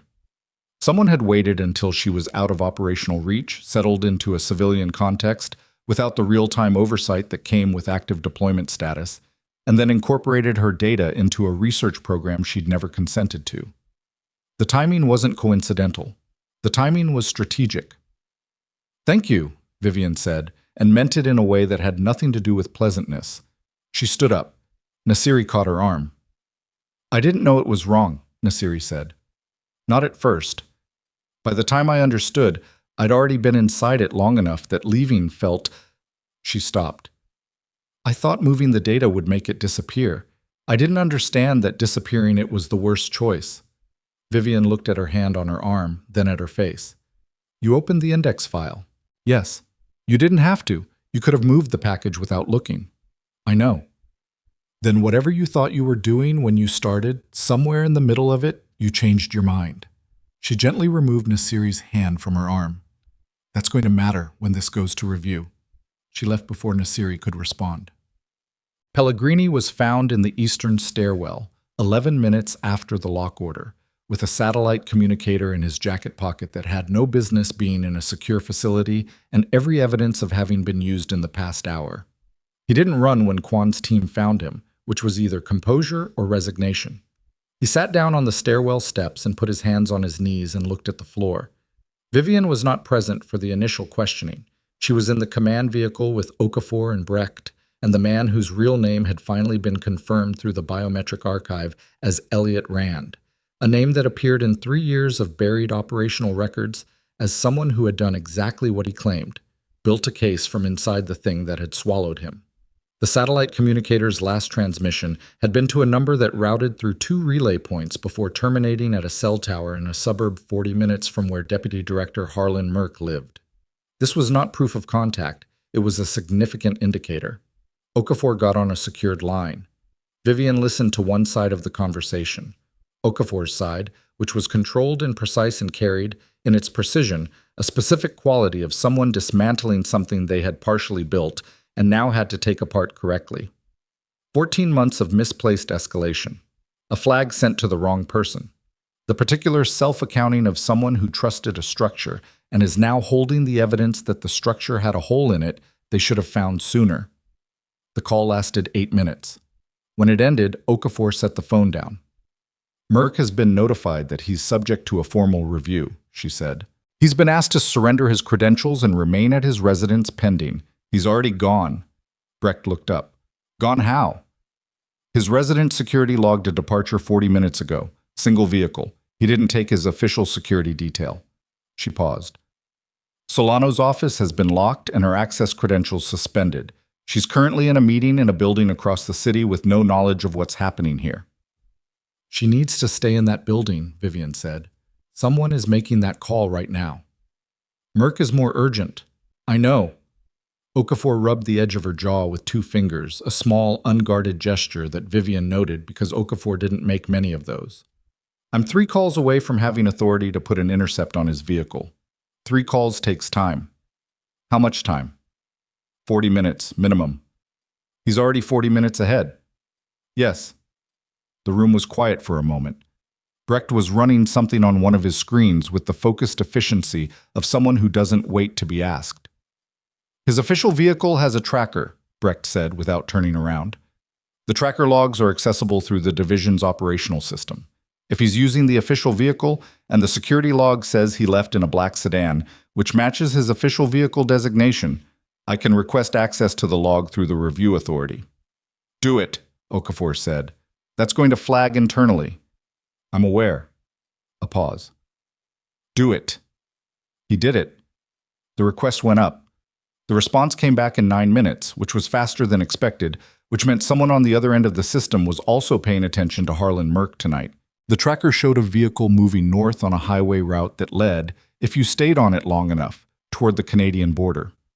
Vivian thought about a man who had spent 9 years building institutional gravity around himself, who had understood exactly how the oversight structures he oversaw could be used and avoided, who had co-authored programs designed to protect people and had used that authorship to exploit them instead. She thought of about 41 names on a list and 4 years of unauthorized data transactions and a compliance director who had processed the paperwork and a security officer in a stairwell with a satellite communicator. She thought about a 14-month-long case built by a man who had been erased and had spent every one of those months building the thing that would make the erasure matter. He's not going to make the border, she said. No, Okafor said. He's not. The intercept authority came through in 38 minutes. By 2 in the morning, the facility had the quality of aftermath, the specific, exhausted stillness of a space where something large has happened and the noise of it has finally stopped. 3 additional vehicles had arrived from the division's internal affairs branch. 2 analysts were working through Elliot Rand's archived files in a secured room with a recording device running. Pellegrini was in formal custody, no longer sitting on stairwell steps, no longer looking at the floor with resignation. He had started talking, which Quan said happened sometimes when people realized the thing they were protecting had already stopped being worth protection. Harlan Merck's vehicle had been intercepted at a fuel station 60 miles north of the facility. He had not been physically apprehensive in the traditional sense. He'd been found sitting in the driver's seat with the engine running, not fleeing, just sitting, with the particular stillness of someone who had run the numbers and arrived at the end of them. When the agents opened the door, he'd said nothing. He'd simply taken his hands off the steering wheel and placed them on his knees. Vivian heard this from Brecht, who relayed it without editorial, which was how she preferred information. She was in the medical suite when she heard it, checking Nasiri's vitals for the 3rd time, not because she was worried, the numbers were good, consistently good, but because the rhythm of checking was something to do with her hands while her mind worked through the shape of what was coming next. Nasiri was awake. The man who built the case, Nasiri said. Rand. What happens to him? That's being negotiated. Is he going to be all right? Vivian looked at the monitor. Define all right. You know what I mean. I know what you mean, and I genuinely can't answer it yet. She adjusted the IV line by a fraction it didn't need adjusting. He made choices that put him in a position where the only way out was through. Whether the people on the other end of that are willing to recognize what that cost him. She paused. I'll make the case. I made a commitment. To him. Yes. Nasiri was quiet for a moment. You don't like him. I don't have to like him. But you'll still... Yes. Vivian looked at her directly. That's not a complicated calculation for me. She left the medical suite and walked the length of the corridor to the room where Elliot Rand was now uncuffed and sitting across a table from 2 internal affairs analysts who were working through his files with the methodical patience of people who were going to be doing this for a very long time. She stood in the doorway for a moment. He looked up. She gave him a nod. Not warm, not cold, just present. He gave her one back and looked away and went back to the analyst's questions. She went upstairs. The main floor was quieter than it had been, but not empty. 2 agents were stationed near the data processing room. Spears was at the main entrance coordinating vehicle rotations.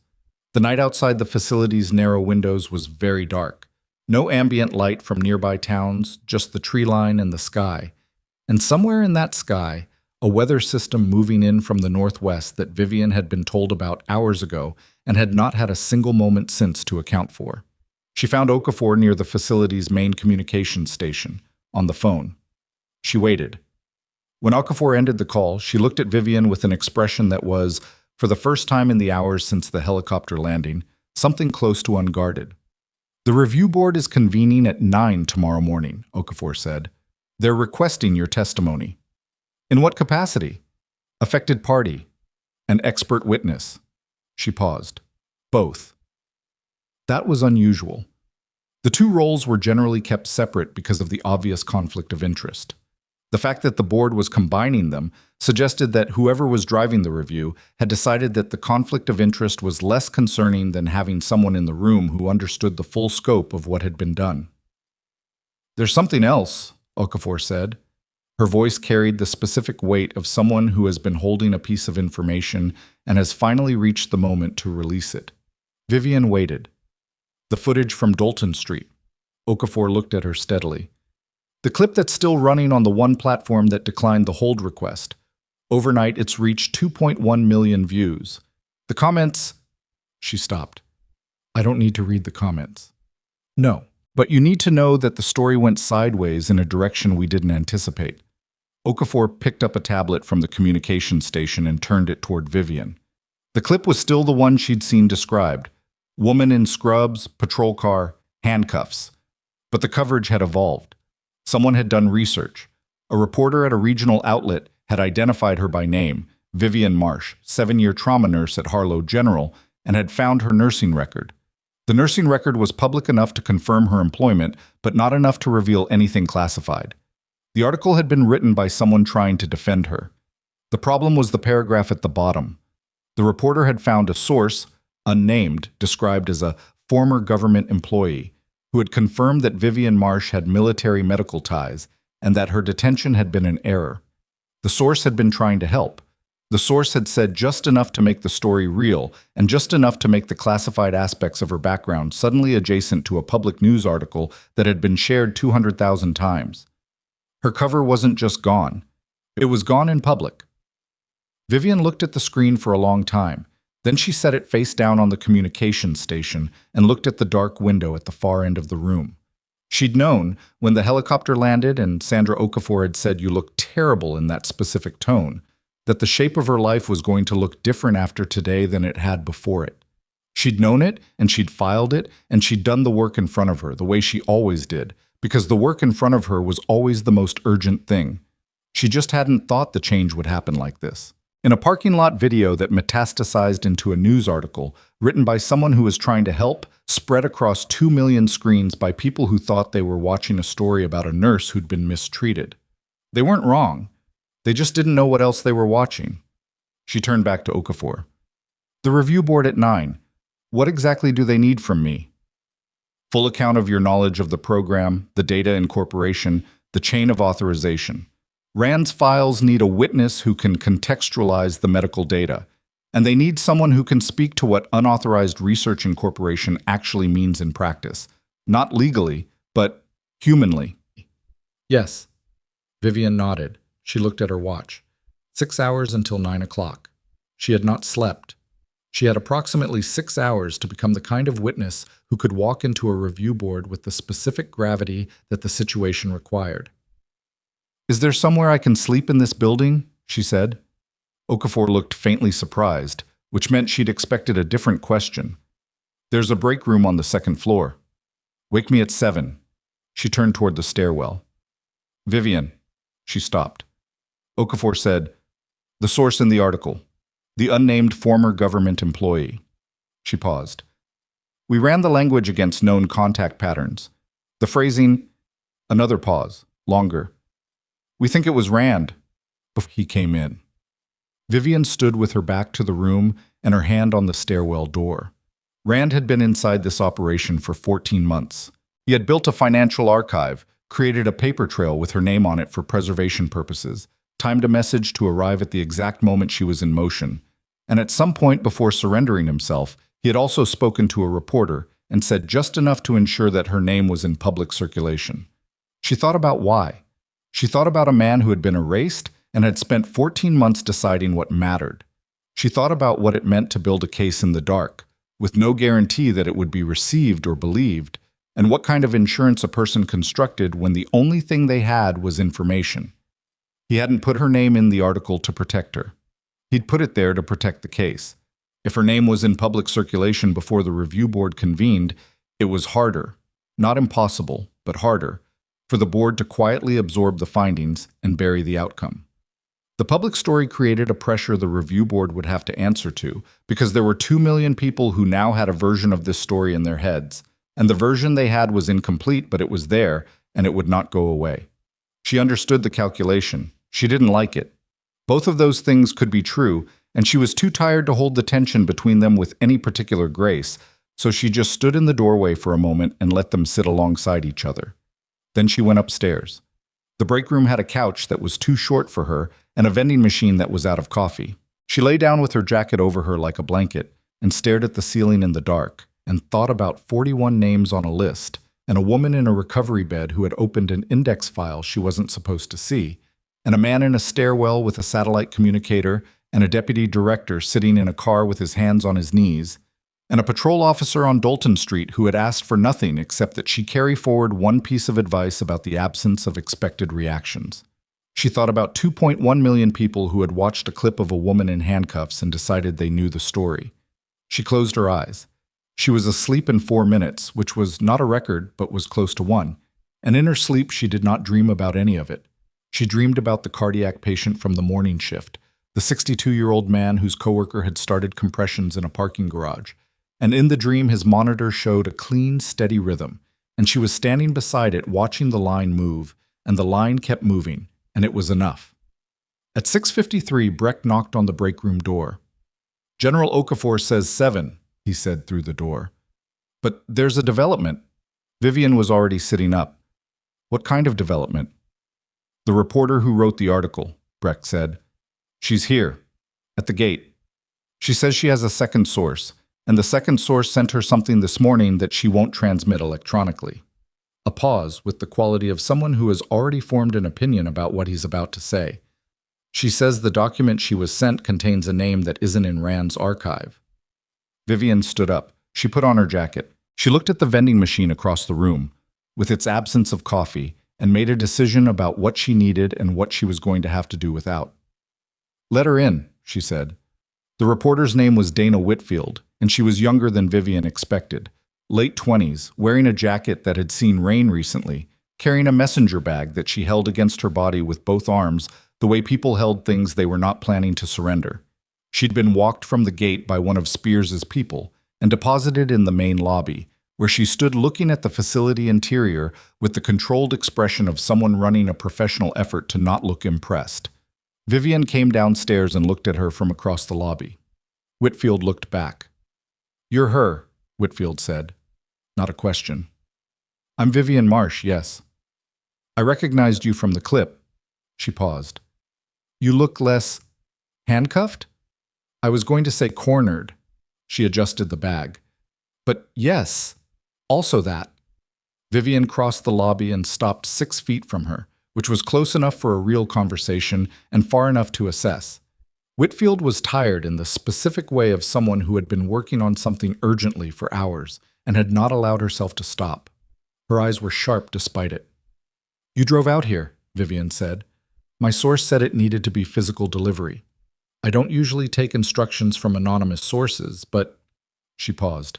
"The content of the preliminary message was specific enough that I decided the risk of looking foolish was worth it." "What did the preliminary message say?" Whitfield reached into her bag and produced a printout. She held it out without releasing it entirely, the way people held documents when they wanted to show them rather than transfer them. Vivian read it at the distance Whitfield offered. It was 7 lines. It contained 2 dates, a program designation she recognized, and a name she did not. The name was Councilman Drev Albrecht. She looked up from the printout. "He's not in the federal structure," Vivian said. "No, he sits on the City Oversight Committee for Harlow General Hospital." Whitfield's voice stayed even. "He's also, according to the document I was sent this morning, listed as a secondary contractor recipient in the licensing agreement for what my source is calling an unauthorized biometric research program." She looked at Vivian directly. "Your hospital, your data, his committee, and according to the document, he received a financial transfer from the contractor account 8 months ago." The shape of it landed in Vivian's mind with the specific weight of something that had been present the whole time and visible only now, from this angle. Albrecht sat on the hospital oversight committee. He had access to staffing records, operational assessments, performance reviews. A trauma nurse with 7 years of high-performance record, consistent evaluations, and no complaints was exactly the kind of subject that attracted attention from people looking for high-quality biometric data in a civilian context. Her placement at Harlow General had not been random. She'd chosen it herself, for reasons that had nothing to do with being a research subject. But someone had looked at her placement and seen an opportunity that had nothing to do with her actual purpose there. The connection between the federal program and the hospital's oversight committee was the link that explained how her civilian data had been incorporated so cleanly. Someone at the committee level had facilitated access. Someone had made the administrative channels smooth enough that no one inside the hospital had noticed anything irregular, because from the inside it looked like normal compliance reporting going to normal oversight. She took the document from Whitfield's hands. Whitfield let her take it. "You came here instead of publishing," Vivian said. "I came here first." A distinction. "I have a story either way. What I don't have yet is enough context to tell it accurately." She looked at Vivian with the particular directness of someone who understands the currency of information and is making a deliberate choice about how to spend it. "You have that context. I'm asking for an exchange." "What kind of exchange?" "I hold the Albrecht piece until after your review board. In return, you give me an on-record account of what happened on Dalton Street, the accurate one, not the one the comments section invented, and a commitment to speak to me again when the review concludes." Vivian considered this for exactly 4 seconds. "I can't promise review board access. That's not my decision. I'm not asking for that. And I won't compromise operational security. I'm a reporter, not a liability." Whitfield's jaw tightened slightly. "I have been careful with what I know for the past 12 hours. I'm standing in a federal facility before 7 in the morning holding a document I haven't published yet. That's not recklessness." Vivian looked at her for a moment longer. Then, "Dalton Street. What happened? Accurately. On record. Under my name." "Yes. And you hold Albrecht until after the board." "Until after the board? Then we have an exchange." She tucked the Albrecht document under her arm. "I need 20 minutes before we sit down. There are people in this building who need to see this first." She took it to Okafor. Okafor read the document in 2 passes, one fast, one slow. When she looked up, her expression had the specific quality of someone solving for a variable that had been eluding them. "Albrecht," she said, "City Oversight Committee. He had access to hospital compliance data, staffing performance reviews, everything. The administrative pathway from the federal program to Harlow General went through him." Vivian kept her voice level. "He's not in Rand's archive, which means Rand didn't know about him. Or Rand knew and kept him separate." "Possible, but the document came from a different source entirely." She paused. "Which means there's a third person in the chain who decided, independently, to send this to a reporter rather than through official channels." Okafor absorbed this. Another internal actor. Someone who knew about the municipal connection and didn't trust the federal review to catch it. Vivian looked at the document in her hands. Someone who was right not to trust that. The room held the implication of that for a moment. A federal review board, convening at 9 o'clock, that might have concluded without ever identifying the municipal link. That would have caught Merck and Solano, processed Pellegrini, negotiated with Rand, and closed the case with a significant hole in it, a hole through which Drev Albrecht would have walked without consequence. "Add him to the board's evidence package," Vivian said. Okafor nodded, already reaching for her phone. "And Sandra?" She waited until Okafor looked at her. The board needs to know this came from a reporter who drove here at 6 in the morning and held the story as a professional courtesy. That's worth acknowledging in the record. I'll note it. She went back to the lobby and sat down across from Dana Whitfield and told her what happened on Dalton Street, accurately and completely, from the moment she stepped out of the alley to the moment Sandra Okafor's hand pulled her out of the patrol car. She told it without self-pity and without performance, in the same flat specificity she used to document a medical case, because that was the most honest thing she could offer, and honesty was the only currency in this transaction that she trusted. Whitfield recorded it on her phone and asked 4 clarifying questions, and did not ask anything that crossed a line, which told Vivian something useful about her judgment. When they finished, Whitfield turned off the recorder and sat back and said, "For what it's worth, the clip, the comments." She paused. People who watched that and decided they knew who you were, they were working with bad information. That's not an excuse, but it's an explanation. "I know," Vivian said. "Does it help? Knowing that?" She thought about it honestly. "Some days it does. Some days the explanation and the harm it caused feel like 2 different things that don't cancel each other out." Whitfield nodded slowly. "That's the most honest answer I've gotten from anyone in this building. It's 7 in the morning and I haven't slept properly in 22 hours. Vivian stood up. Honesty is what's left when everything else requires too much energy. The review board convened at 9:14, 14 minutes late, because the addition of the Albrecht documentation to the evidence package had required a procedural amendment that took 14 minutes to process correctly. Vivian did not find this frustrating. She found it correct. Doing it right mattered more than doing it fast, which was a principle she'd applied to medicine for 20 years and found equally applicable to justice. The board was 5 people, seated at a long table in the facility's largest room, which had been reconfigured overnight from a data processing auxiliary into something that resembled a formal review chamber. Not well, but functionally. The 5 board members were a mix she'd expected: 2 from the Internal Affairs Division, 1 from the Inspector General's office, 1 independent legal observer, and 1 person she'd never seen before whose institutional affiliation was not immediately visible, and who asked the sharpest questions. Vivian testified for 2 hours and 11 minutes. She was not performing. She was not constructing a narrative designed to produce a particular outcome.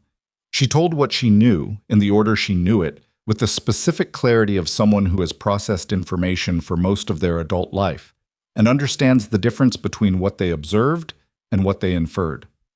When she reached the parts that were personal, her name on the list, the 4 years of unauthorized incorporation, what it meant to discover that the data drawn from her body and her performance under the most extreme conditions of her career had been packaged and sold to private contractors for profit. She said those things too, in the same register, not smaller than they were, not larger. The independent legal observer asked her, at the end, whether she wished she had disclosed her identity to Officer Hale when he initially approached her on Dalton Street. She thought about it. In terms of immediate practical outcome, yes. It would have resolved that specific situation faster. But that's not the same as being obligated to. She held the observer's gaze. I was a civilian on a public sidewalk who had not done anything wrong. The burden of resolving Officer Hale's uncertainty was not on me. It was on the process that put him in a position where he had to assess someone he had no information about and made a snap determination based on how she looked and how she reacted. And if that process fails regularly, then the process needs to be corrected, not the people who suffer the consequences of it. She paused. Both things can be true. The process can be wrong, and I can also wish the outcome had been different. Those don't cancel each other out either. The board member from the Inspector General's office wrote something down. The session ended at 11:27. Chad. The arrests happened across 3 locations inside a 4-hour window. Petra Solano was taken into federal custody at 11:43, in the building across the city where she'd been attending a meeting that had run long in ways she hadn't arranged. She was cooperative in the specific way of someone who has spent the past several hours understanding the shape of what is closing around them and has decided that cooperation is the only remaining variable she controls. She asked for a lawyer before she said anything else. She got one. Harlan Merck had spent the night in a processing facility near where his vehicle was intercepted. He said very little. His attorney arrived at 8 in the morning and said more, none of it legally useful.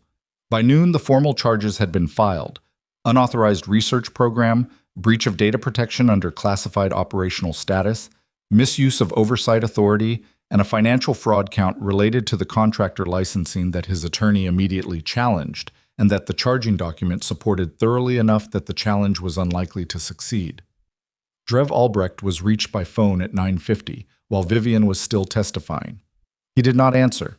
I was located at his City Hall office at 10:30, where a federal agent and a representative from the Municipal Ethics Board delivered a formal notification of investigation together, which was procedurally unusual and had been arranged at Okafor's request specifically so that the municipal process and the federal process ran in parallel and neither one could be quietly subordinated to the other.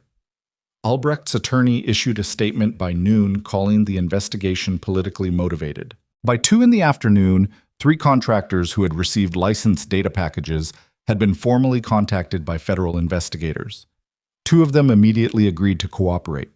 The third's legal team responded with a counterstatement that, based on its specificity, suggested the third contractor's legal team had also been anticipating this contact for some time.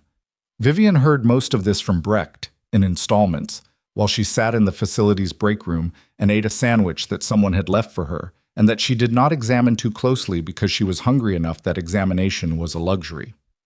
Okafor came in at 2:15. She sat down across the table without being invited, which was fine, and looked at Vivian with the expression of someone who has arrived at the end of a long sequence and is taking stock of where they are. The board's preliminary finding, she said. Formal report takes 60 days. But the preliminary finding, which is what drives the immediate actions, it's consistent with what you testified. The program? Formally suspended pending full audit. The remaining data in the secondary subfloor is being transferred to the Inspector General's office for independent assessment. She paused. All 41 individuals on the list are going to be contacted, formally, in writing, with the full scope of what was done and what data was collected. 41 people. 41 versions of this conversation, in whatever form it took for each of them: the phone call, the letter, the moment when someone learned that something they trusted had been used without their permission. Vivian thought about what that moment felt like from the inside because she'd had her own version of it, and it was not a small thing. It sat in the chest in a specific way that didn't resolve quickly. "What about Rand?" she said. "The reactivation request has been forwarded to the appropriate authority with the evidence package attached and a formal recommendation from the board." Okafor held her gaze. "I don't control the outcome, but the recommendation is strong. And the record correction, his name. That's in the recommendation as well." She paused.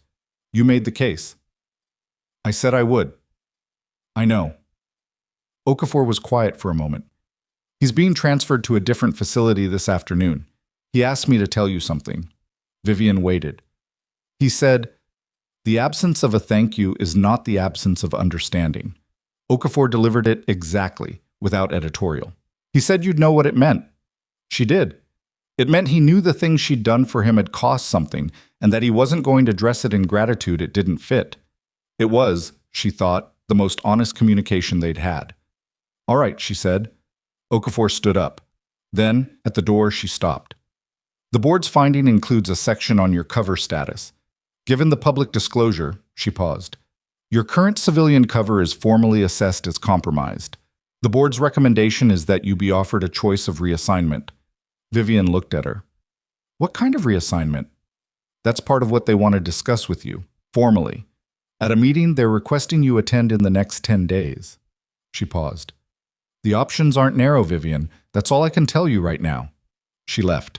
Vivian sat alone in the break room with the second half of her sandwich and thought about Harlow General's trauma floor, the specific sound of it, the rhythm of a night shift when everything was controlled and running, the feeling of a patient's pulse steadying under her hands. She thought about the locker room and the gas station coffee and the rear stairwell she took because the lobby was too loud in the mornings. She thought about whether she would miss it. The answer was yes, which surprised her slightly by arriving with such clarity. She finished the sandwich.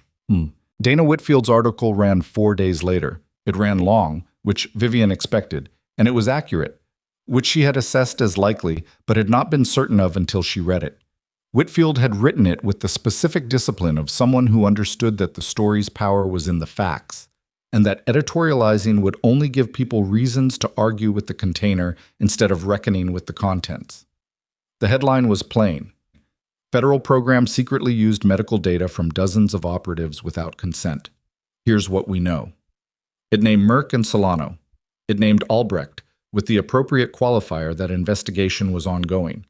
It described the licensing structure and the contractor recipients in the level of detail that federal legal review had cleared, which was enough to make the architecture of it visible without compromising active investigative elements. It included a section on Harlow General and the Oversight Committee connection that was careful and specific, and it included, near the end, a single paragraph that Vivian had agreed to and then almost called to retract because it was the most personally exposed thing she'd allowed to be published about herself in 20 years of work.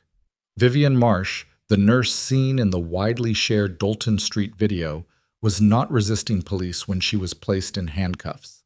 She was, by her own account, simply not performing the distress that Officer Marcus Hale expected. She has since returned to Harlow General, where she worked a full shift the day after the facility operation concluded. People see someone stay calm under pressure and they read it as defiance, she said in an interview. Sometimes it's just competence. Sometimes it's just someone who's been in worse situations and knows that panic doesn't help. She is currently deciding what comes next. She read that paragraph 4 times. The phrase "she is currently deciding what comes next" was accurate. It was also more vulnerable than almost anything she'd allowed into a public context, because it acknowledged an open question at a moment when open questions were not comfortable. It said, essentially, she doesn't know yet. And not knowing yet, after everything, was the most human thing she'd offered anyone in a very long time. The article reached 600,000 readers in the first 24 hours. The comments on the original clip, the one that had reached 2.1 million views, began to shift. Not all of them. A meaningful number of people had already decided what they believed, and new information was not an invitation they were inclined to accept. But enough of them shifted that the visible texture of the conversation changed. People who had written "she was obviously resisting" wrote follow-up comments that said things like, "I didn't have the full story," or "I was wrong to assume." Not everyone. Not even most of them. But enough to matter in the small, granular way that corrections to public narratives usually mattered. Imperfect, incomplete, real. Marcus Hale read the article.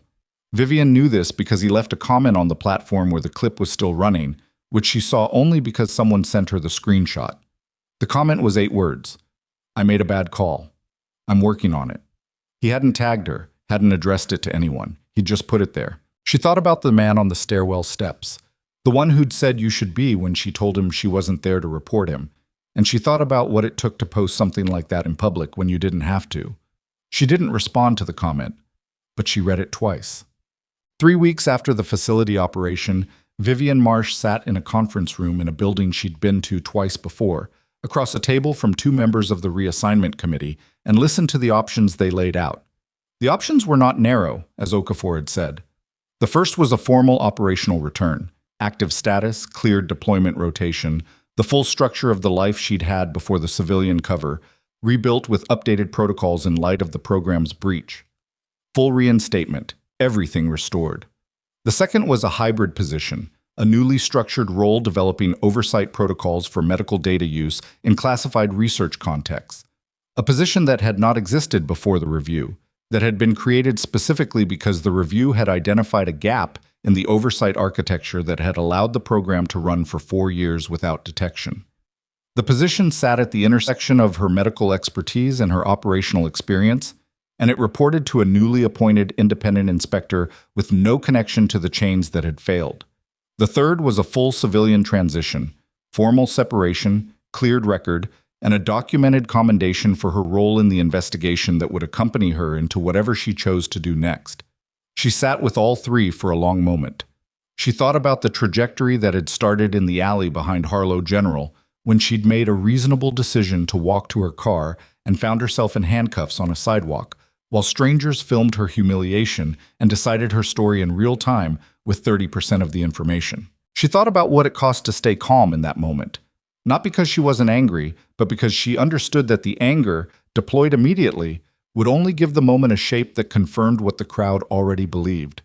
She thought about how long she'd been making that calculation, how many times, in how many different configurations. She thought about 41 names. She thought about a review board that had almost concluded without finding Drev Albrecht, about an oversight gap that had run for 4 years, about the specific catastrophic cost of good people trusting a structure without building the mechanisms to verify that the structure was still worth trusting. She looked at the 2 committee members across the table. "The second option," she said, "but I have conditions." The committee member on the left, a woman named Ferris, who had been quiet through most of the meeting and asked the most precise questions, straightened slightly. "We're listening. The role needs genuine authority, not advisory, not consultative, binding review capacity. If I flag a program as non-compliant, that flag has teeth." She kept her voice even and specific. "If it doesn't have teeth, it's a decoration, and a decoration won't prevent the next version of this." "That's a significant structural ask," the other committee member said. "The program ran for 4 years," she said. "That's a significant failure." She looked at him steadily. "I'm not asking for more than the job requires. I'm asking for exactly what the job requires." Ferris wrote something on her notepad. "The other conditions. The 41 individuals on the list, their notification process needs independent oversight, not internal management. The people responsible for that notification have a conflict of interest in making it as quiet as possible. I want an independent advocate in that process.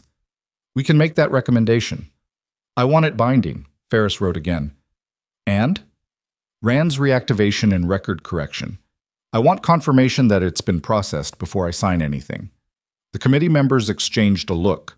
The one on the left gave the one on the right a very small nod. "It was processed 6 days ago," Ferris said. "The confirmation was sent to his current location this morning." Vivian absorbed this. She hadn't known. She noted that she hadn't known, and noted the small, uncomplicated relief of learning it, and set it aside. "Then I accept the second option," she said, "with those conditions documented." "We'll have the formal offer prepared within the week," Ferris said. Vivian stood up and picked up her jacket from the back of the chair. At the door, she stopped. "The position," she said. "What's it being called?" Ferris checked her document. "Currently designated Medical Research Ethics Oversight, Classified Programs Division." She paused. "We've been told the designation is preliminary. If you have a preference, I'll think about it," Vivian said. "But not right now."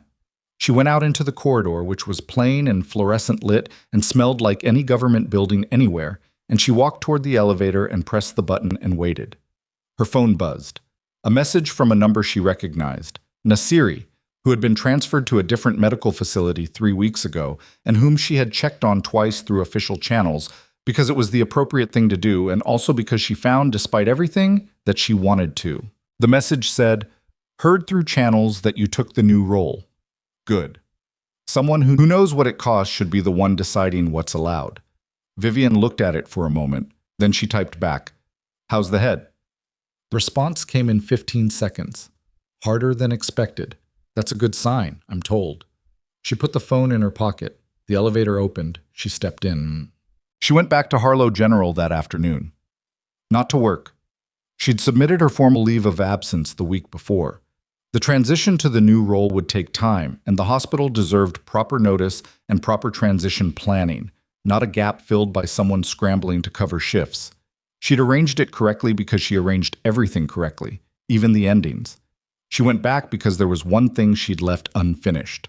The charge nurse on the trauma floor was a woman named Deborah Luz, who had worked with Vivian for 5 of the 7 years, and who had, when the Dalton Street footage went public, sent her a text message that said, "I know what I've seen. You're good. Stay solid. 7 words. No performance.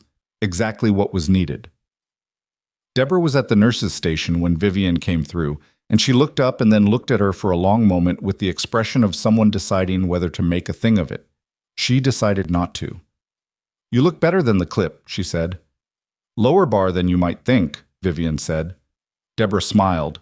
Actually smiled, not the professional approximation. "Are you coming back?" "No." She said it without softening it. "I'm taking something else. I can't tell you much about it." "Okay."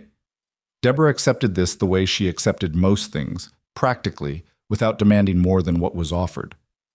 Are you going to tell me it's better? Vivian thought about that. I'm going to tell you it's necessary.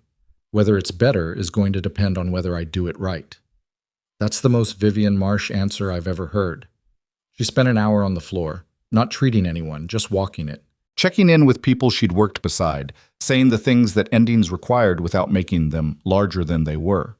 She did it without speeches, without ceremony, in the same register she'd done everything else for 7 years. Present, specific, not decorating the moment with more than it needed. She stopped in the doorway of Bay 4, where a patient she didn't know was sleeping with the specific deep unconsciousness of someone whose body had decided that recovery required full surrender. A nurse she recognized from the night rotation was adjusting the IV line with the practiced ease of someone who had done it 10,000 times and would do it 10,000 more. She watched for a moment. Then she walked away. On the day the formal charges against Harlan Merck were filed in federal court, 17 days after the facility operation, the charges were made public in a press release that was factual, specific, and dry in the way that legal documents were dry, and which contained, in its plain language, enough information that anyone who read it carefully could understand the scope of what had been done. Vivian read it on her phone on a Tuesday morning, sitting on a bench in a park 2 blocks from the building where her new office was being prepared. The bench was in direct sun and she was slightly too warm, and a dog had stopped near her feet and was investigating something in the grass with the total absorption of an animal that has no concerns beyond the immediate. She read the charges. She read the names: Merck, Solano, Albrecht, and 2 contractor executives who had been added to the filing in the past week. She read the description of the unauthorized program, which in legal language sounded almost abstract, and she thought about the 41 people who would receive their notification letters in the next 30 days, and what the abstract language would mean to each of them when it became specific and personal, as it would. She didn't feel triumphant. She'd thought she might, and she didn't. She felt the weight of the thing being real, which was different from satisfaction. It was acknowledgement without relief, because the harm had happened regardless of the outcome, and the outcome didn't undo the harm. It just meant the harm had been seen and named and given consequence. That mattered. It was not the same as making it not have happened. She had expected to feel triumphant and found instead that she felt steady, which was, she thought, probably the more honest of the two. The dog finished its investigation and moved on. The sun shifted slightly. She put her phone in her pocket and sat for another 5 minutes without looking at anything in particular, which was a luxury she didn't usually allow herself, and which she allowed herself now, deliberately, because some things deserve to be sat with instead of immediately processed into the next task. 5 minutes. Then she stood up, straightened her jacket, and walked toward the building. There is a particular kind of strength that doesn't announce itself. It doesn't raise its hand in the room. It doesn't need the room to know it's there. It shows up in navy scrubs at 4 in the morning and works until 10 at night and goes home without asking for acknowledgement. And when someone decides, quickly, on insufficient evidence, with the full weight of their authority and the watching eyes of a crowd, that it is small and manageable and categorizable, it does not argue.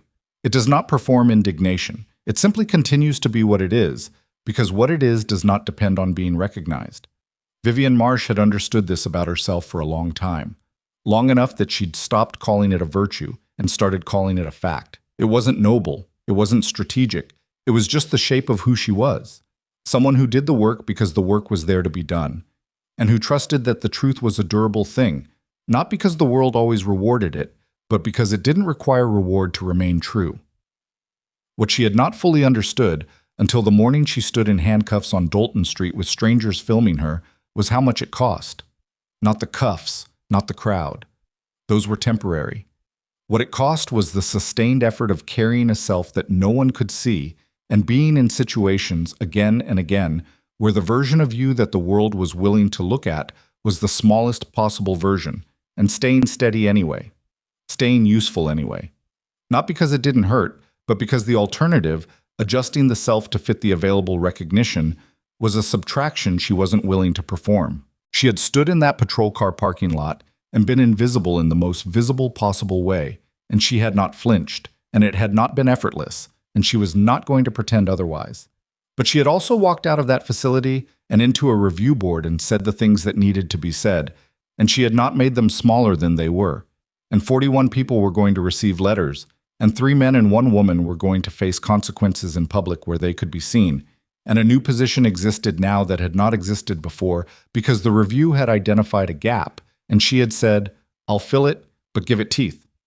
That was not a triumph. That was just the work. The work was what she had, and it was, most days, enough.